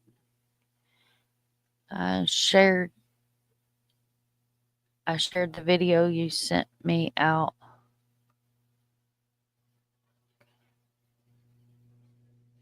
St. Pete is for a few years. Oh, you're talking about where you lived? I did, Arctic. I fell plumb out the window. Fell out the window. Was laying on the ground on the front porch, looking up at the chair swinging by itself. I yeeted myself. Yeet, yeet, yeet, yeet, yeet. You mentioned lighthouses. We all over Ponce Inlet. Oh, exotic. You're a rock star. That's what it's called. It's Ponce Inlet. It's a big ass scary lighthouse that when you start going up in it, you're like, I'm gonna puke. Super, super big. I didn't push her this time.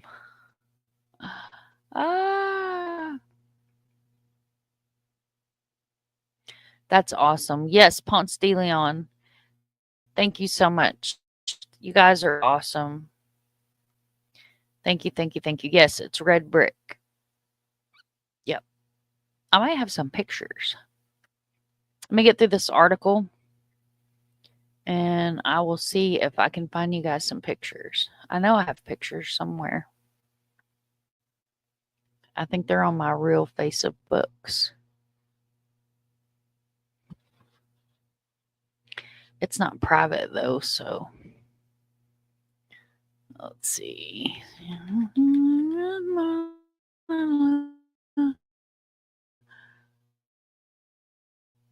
Hello. Is it going to load on your side? I don't see it over here. Hello. Bar says the cops really don't want to touch these cases. Why? It's kind of like what Doodle's dealing with in Missouri. She can't get the damn cops to get off their asses and do their jobs up there. I mean, look at Miss Barbara. Look at all these other families that are still going without justice. It's like pick and choose cases. This is crazy. Is it a high tourist area far? Could that be why? Because in Nashville, like, they don't want their dirty secrets aired, but I ain't the one. I'm going to tell all your dirty secrets. I'm going to tell everybody your dirty secrets. Dirty little birds. I'm going to tell everybody. I don't even care about your dirty secrets. Oh, wow. Boy, there's some old photos in here. I got sidetracked, y'all. I don't know how to support people. I'm telling them to try them with the police, but some people are scared. It's very concerning. The fresh spotlight on the cold case murders also brings Laura's memory of her own terrified experience when she hitchhiked with a friend on a 5-kilometer trip from Suffolk Park to their home nearby Ballin Bay in 2008. A van stopped to give them a lift. The huge rusty knife. We went over that. Sorry, guys. When I yeeted myself, it stopped sharing.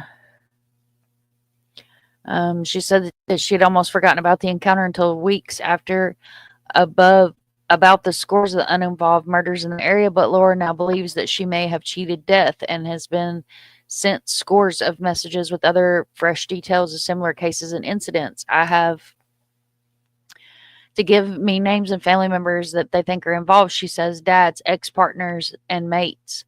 Many are too scared to go to the police or think that the information they have is not enough to go on. But Byron is not the place that people think it is. It's dark and dangerous underbelly. The high-profile disappearance of the backpacker Theo Hayes in May 2019 is still a mystery 5 years on. The last known images of the Belgian national caught him on CCTV footage leaving a local Byron nightclub, Cheeky Monkeys. I love that. I love that. Why can't we have a nightclub called Cheeky Monkeys?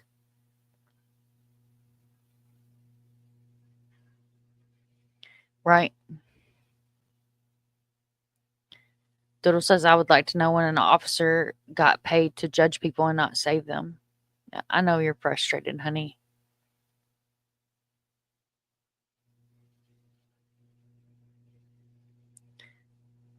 Canada has a lot of their own cases, and basically, oh, it's freezing on me. Locked up. I was going to talk more about it later, but it is finding information so much harder than I understand. Doodle Fart. Yeah. Haven't got anything yet. No, I don't want instead of food. Okay. What is a fupa?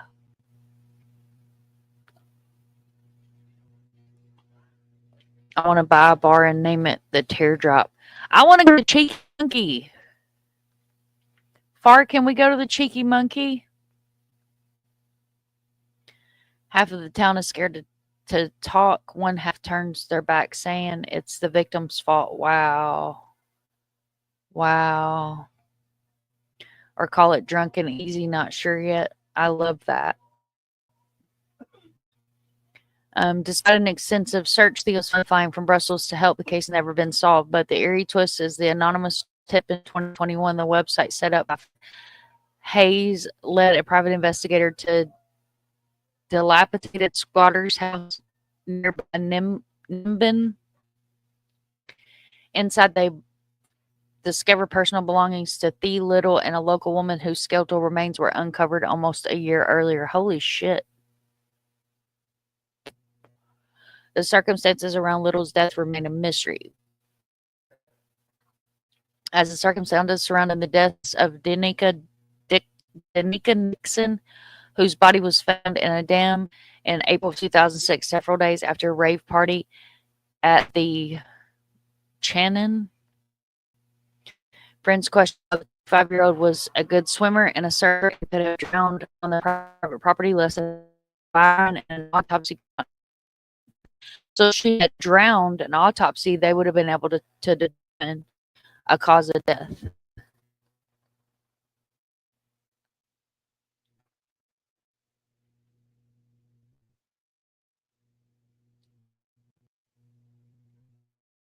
What did I miss over here? Yay! Far said when I come over, we can go to the Cheeky Monkey.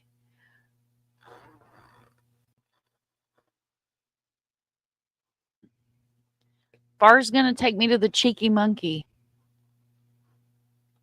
There's an Australian singer that I absolutely love. I cannot think of her name right now, but she's got Dance Monkey. Dance Monkey, Dance Monkey, Dance Monkey. Ah. Do you know what I'm talking about, Far?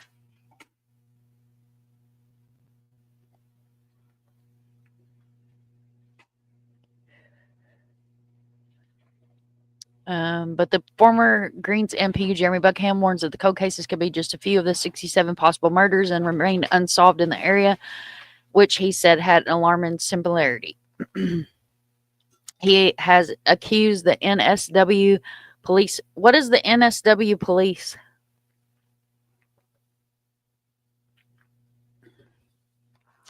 I can't remember her name either. I'm going to have to look up Dance Monkey. They'll probably copyright me, but I don't give a shit. I'm going to play it anyway.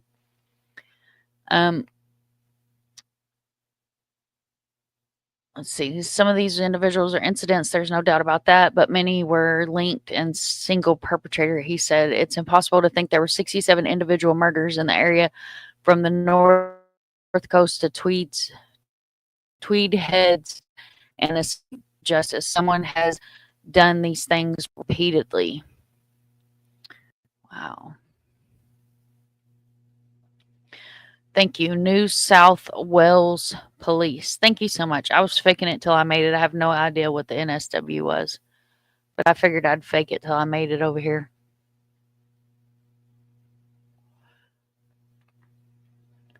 I was trying to find the pictures. I know I have pictures. Here they are. You guys want to see Craig before his wreck? Look at that. Look at that. Would you look at that?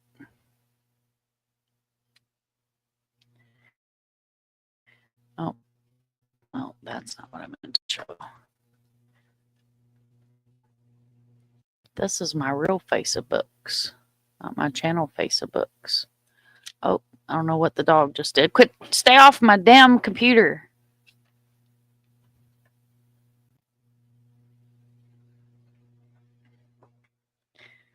Lord, I hope nothing offensive pops up. Let me stop sharing for a minute because God knows what the hell is going to pop up. Am I still here? Can y'all still hear me?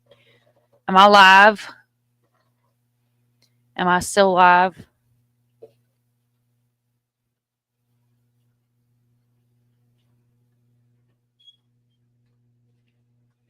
Here we go. Let me pull this up. Share screen.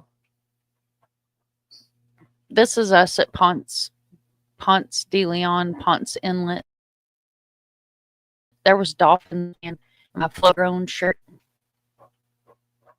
And my silver chain. I don't know what happened to that. Where the hell is that chain? Who the hell knows? He lost his in the ocean. I know where his is.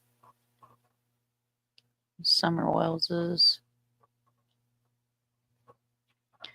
This is kind of cool. This is me back home. This is Metropolis Ferry Landing. So I'm standing in Kentucky. Street background from Illinois.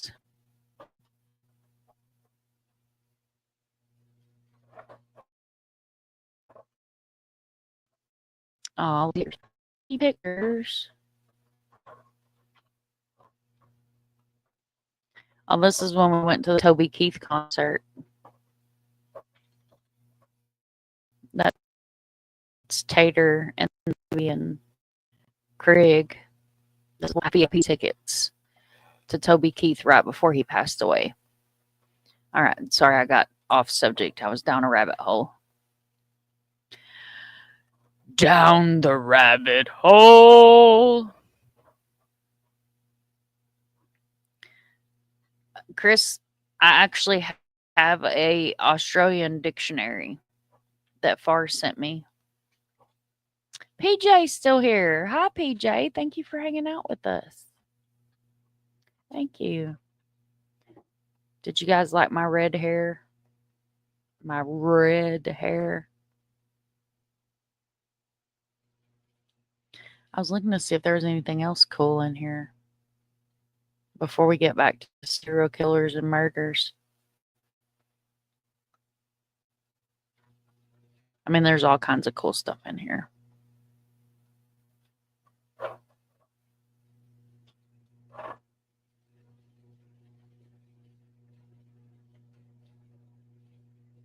This is my real Facebook. This is where pictures of my kids and stuff are.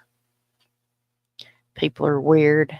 People are strange when you're a stranger. When you're alone.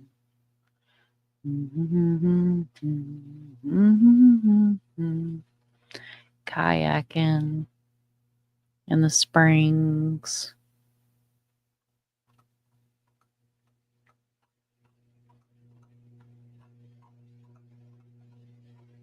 See, there was one up here that I wanted to show you guys if I can find it. Photos of me. Look at photos of me. Photos of me. Some of these have other people's children in them, so I don't want to share the screen just yet. I thought this is where it was at. It's okay. Sorry, guys, I got sidetracked. Let me close that before I get sidetracked even worse. Dance, monkey, dance, monkey, dance, monkey. Uh-huh.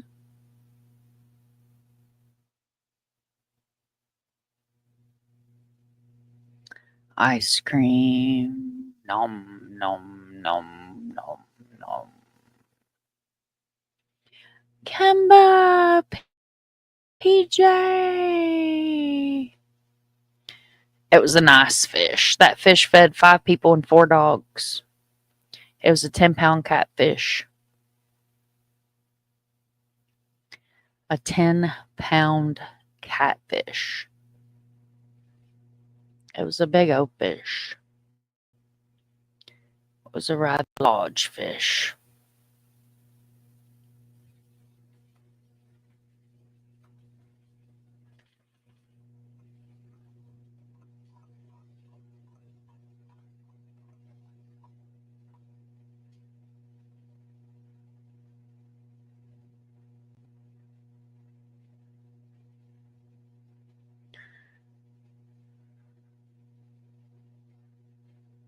Okay, let me pull up this.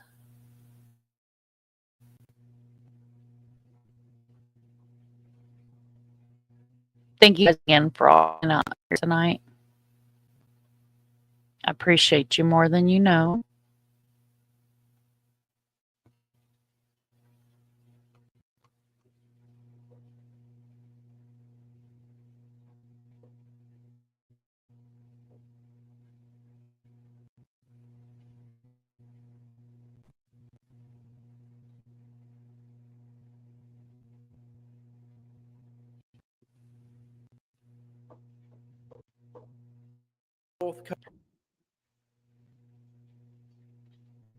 The worst serial killer in the nation's history has gotten away with it. Ivan Milat was convicted of 7 murders. There is someone on the North Coast that has murdered as many or more, and they are still amongst us if they haven't died or fled the country. The worst crime in our state's history is unresolved. In an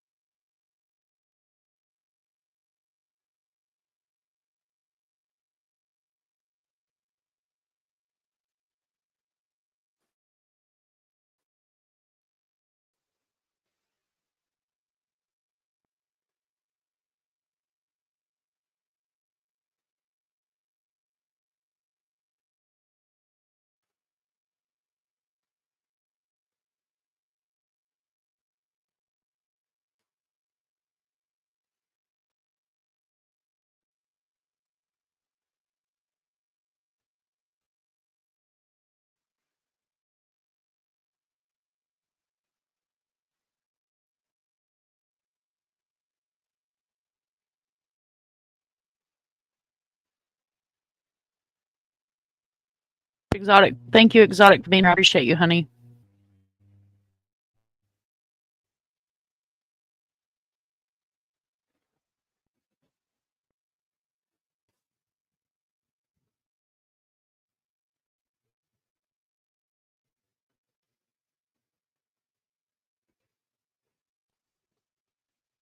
I'm sorry, guys. My signal must be acting stupid.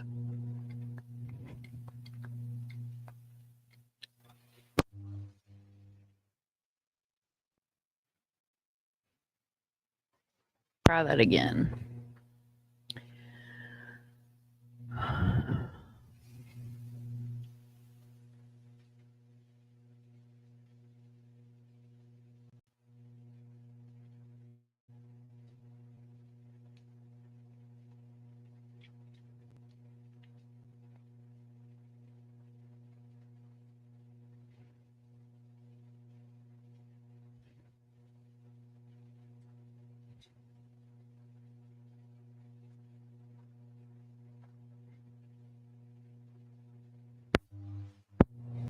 Let me see if it's going to play for us this time. I may just end up reading the article and letting that load. Okay, so, and An Aussie has detailed a creepy experience that led him to believe a rumored serial killer may be lurking around in one of the country's biggest tourist spots. That's what I was wondering. Baldy Jaco, a Queensland-based travel influencer, shared his tale of a late-night encounter known as a man is spotted outside of Byron Bay. I'm staying in a town where there's a alleged serial killer, and it's a pretty good chance I met him, he claimed. Is it going to press?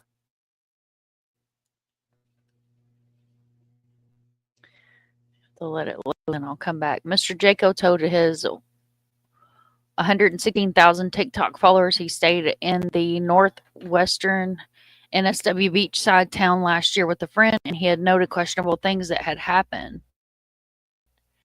Okay, so I'll play. As I met him about 6 months ago, I was sleeping on the floor in my friend's house. In the weeks leading up to this, I had been a fight. This house belonged to two girls, and they had had creepy notes and an anonymous flowers dropped off and front door. One night they woke up to noises out of the curtains. There was a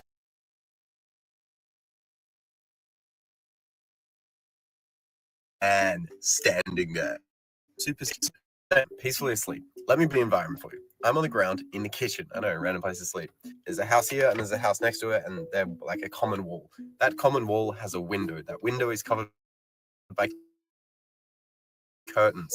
At about 2 a.m, I just, for no reason, I look to my right because there's a little bit of rustling. There is a head poked through those curtains in the early hours of the morning, watching. As soon as the man sees me, the head shoots back through, and that was that. Following this, a bunch of other creepy things happened, and the girls were forced to move out of the house. That guy that poked his head through the curtain could be the same guy responsible for all of the people that have gone missing.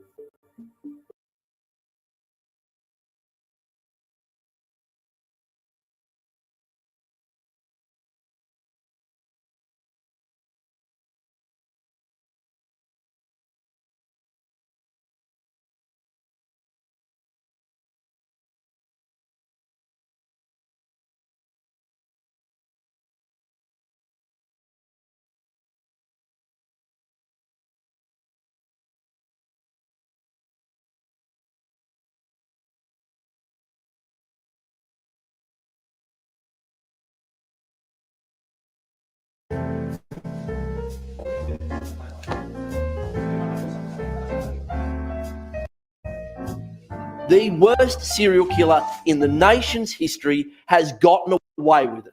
Ivan Milat was convicted of 7 murders. There is someone on the North Coast that has murdered as many or more, and they are still amongst us if they haven't died or fled the country. The worst crime in our state's history is unresolved. In an age when we are trying to stamp out violence against women, violence in our community, we must hold those the police to account for their failures in this area. We must acknowledge that this is an absolute anomaly, an appalling.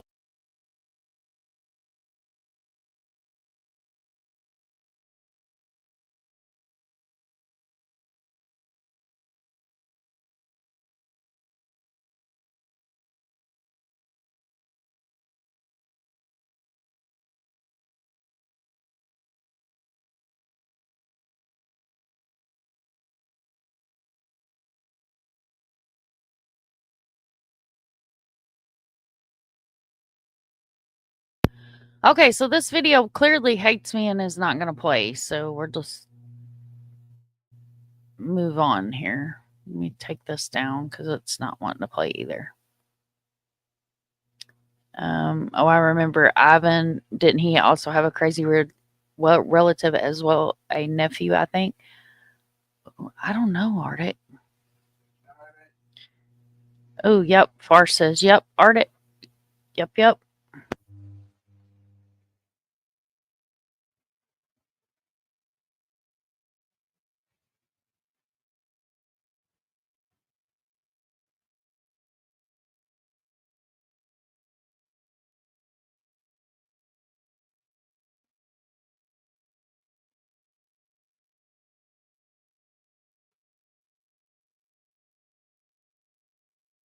we're going to try an article instead since the video don't want to load. And it's pissing me off.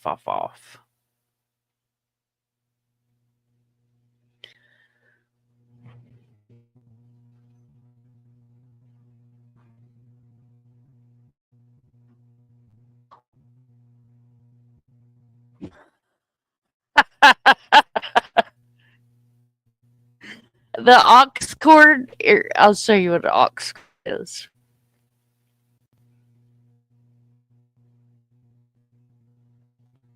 I love Doodle's description of an aux cord. Yes, the cord that has long pointy ends.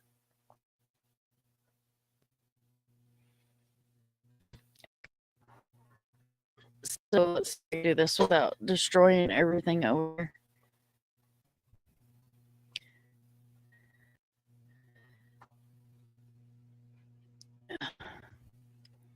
So this is my Perry the Platypus iHome speaker. I know you guys probably didn't care about that, but this is an aux cord. See how it has the pointy on both ends? And you plug one side into what would be your headphones for, and then this side you would plug into your telephone. But it gave me a chance to show off my Perry the Platypus speaker that I can see Craig eyeballing now because he probably forgot that I had a Perry the Platypus speaker, and he's the speaker thief. He is the speaker thief. I got a Bluetooth and name headphones here. I push to connect, but tries nothing. I only have one long thing with a pointy end. Oh, Lord. I don't have a pointy end when I brought these headphones. There's no pointy end.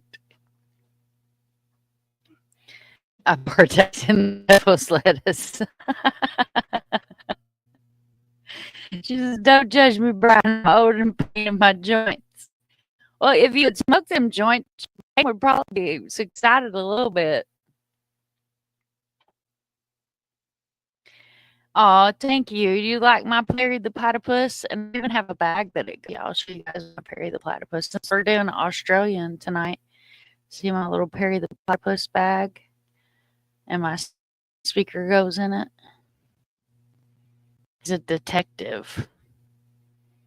Perry the Platypus is a detective. Sorry, sidetracked.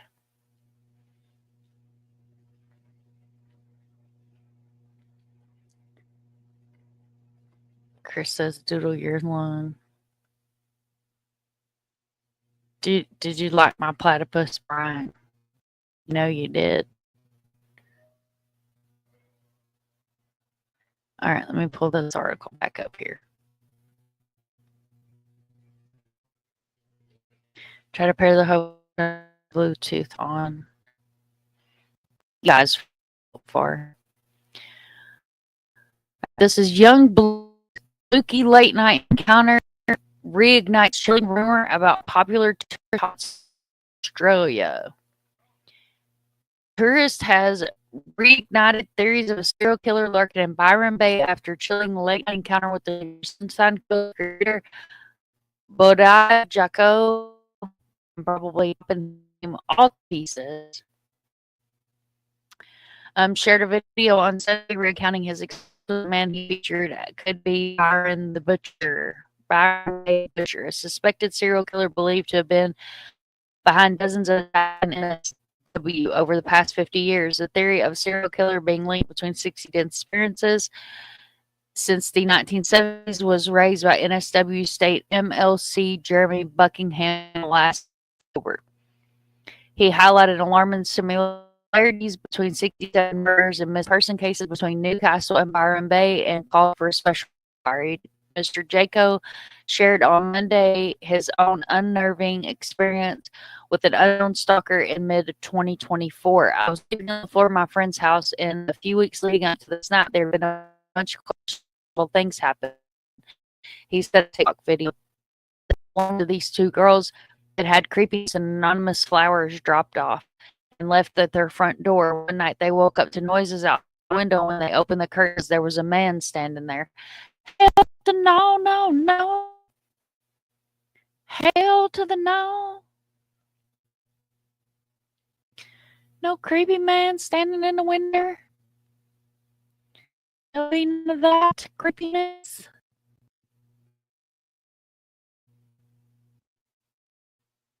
Serial killer, and there's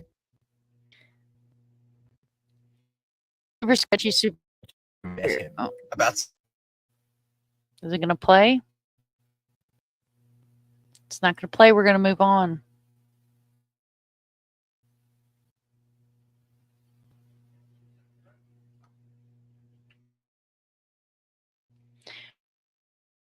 Stitchin, where Mr. Jacob claimed the man returned and may have entered the girl's home, and he had not woken up. About 2 in the morning. I just woke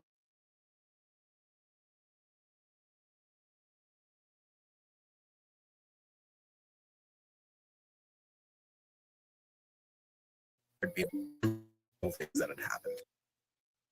Okay. You can just stop trying at this point. Just freezing up my computer there. Man with the good hair.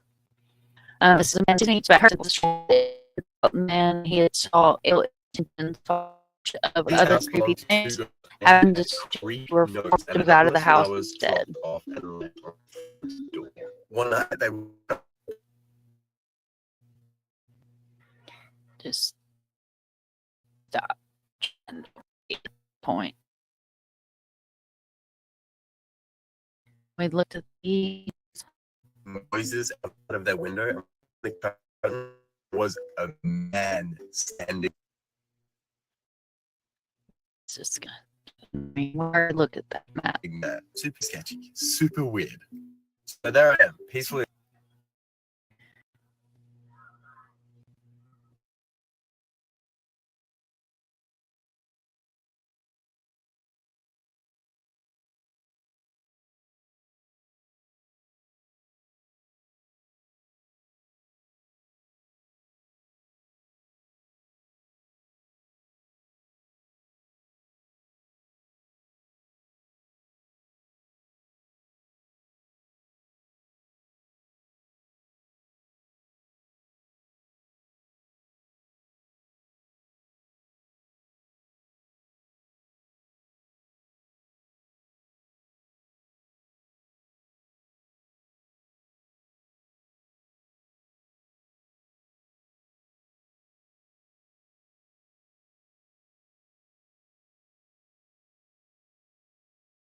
Oh, sweet. I'm over here on mute.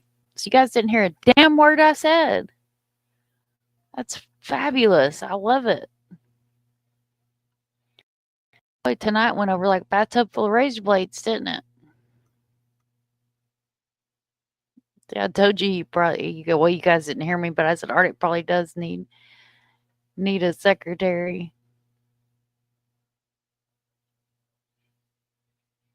I can understand now why people partake in the devil's lettuce. Doodle being a little sassy fart. I'm roboting. All right. Well, guys, thank you so much for being here. Thank you for tolerating my shitty signal tonight. I appreciate everything. What we will do is we will reschedule with FAR. That way we're a little bit better prepared, and we have the headphone situation squared away. And thank you guys for always being here. I appreciate you so much. And definitely make sure you hit that notification bell and the thumbs up. Make sure you're subscribed to the channel. Do all the things. And we will reschedule with FAR. And then we will have another Aussie True Crime night. And we will have it listed for another time. And that way we're a little bit better prepared. So we went over the serial killer tonight. I know there's a lot of missing cases that I'd like to go over with FAR, and maybe even look back at some cases I covered when I very first started the channel. there's a lot that goes on in Australia that we don't hear about over here. And, you know, since we do have FarQ, who is Australian and is there, I would really like to be able to give her an opportunity to come up and enlighten us and inform us on some of the things that goes over in Australia. Thank you all. I do apologize. Thank you, Mom. Stay safe and love and light and all. Thank you, Fart, and thank you so much for staying here with us tonight. And thank you for trying with those damn headphones. I love you all, my heart, sis, and I appreciate you. I would go live, but I don't have a subject I may anyway to prove a point to someone that's not here tonight. Well, if you go live, send me a message. Send me a message. Thank you so much, Arctic, and thank you for being here. And I love you guys all. Love you, love you, love you a long time. Ooh, Doodle says she might have Tuesday night figured out. What? Doing big things. We're doing big things. All right, I am going to see if I can find a video for you guys. I cannot promise it will play since nothing wants to play tonight. But in the spirit of our Aussie-themed evening here,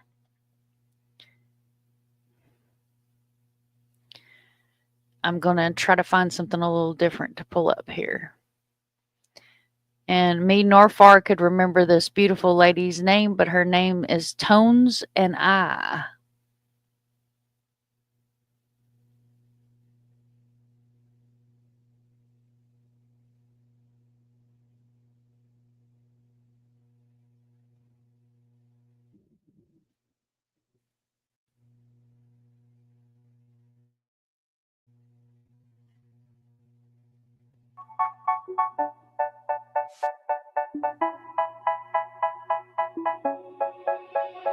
They say, oh my God, I see the way you shine.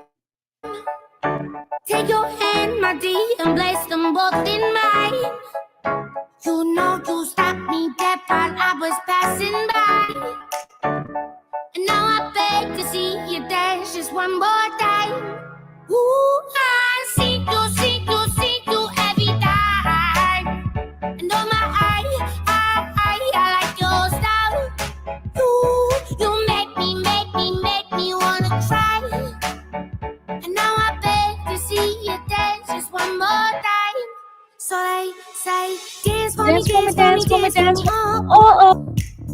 I never seen anybody do that thing you do before. They say, move for me, move for me, move for me, eh. And when you're done, I'll make you do it all again. I said, oh my God, I see you walking by. Take my hands, my dear, and look me in my eyes. Just like a monkey, I've been dancing my whole life. But you just beg to see me dance just one more time. Ooh, I see you every time. And oh my, I like your style. You make me wanna try. And now I beg to see you dance just one more time. So they say, dance for me, dance for me, dance for me, oh. I never seen anybody do the things you do before. They say, move for me, move for me, move for me, hey. And when you're done, I make you do it all again. They say, dance for me, dance for me, dance for me, oh, oh, oh, oh, oh, oh. I never seen anybody do the things you do before. They say, move for me, move for me, move for me, eh. And when you're done, I'll make you do it all again.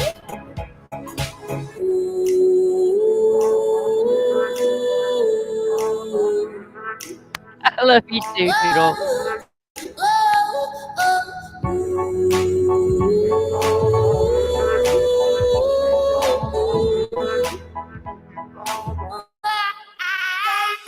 Dance for me, dance for me, dance for me, oh, oh. I never seen anybody do the things you do before. They say, move for me, move for me, move for me, eh. when you're done, I'll make you do it all again. They say, dance for me, dance for me, dance for me. Oh, oh, oh, oh, oh, oh. I never seen anybody do the things you do before. They say, move for me, move for me, move for me. Hey, hey. When you're done, I'll make you do it all again.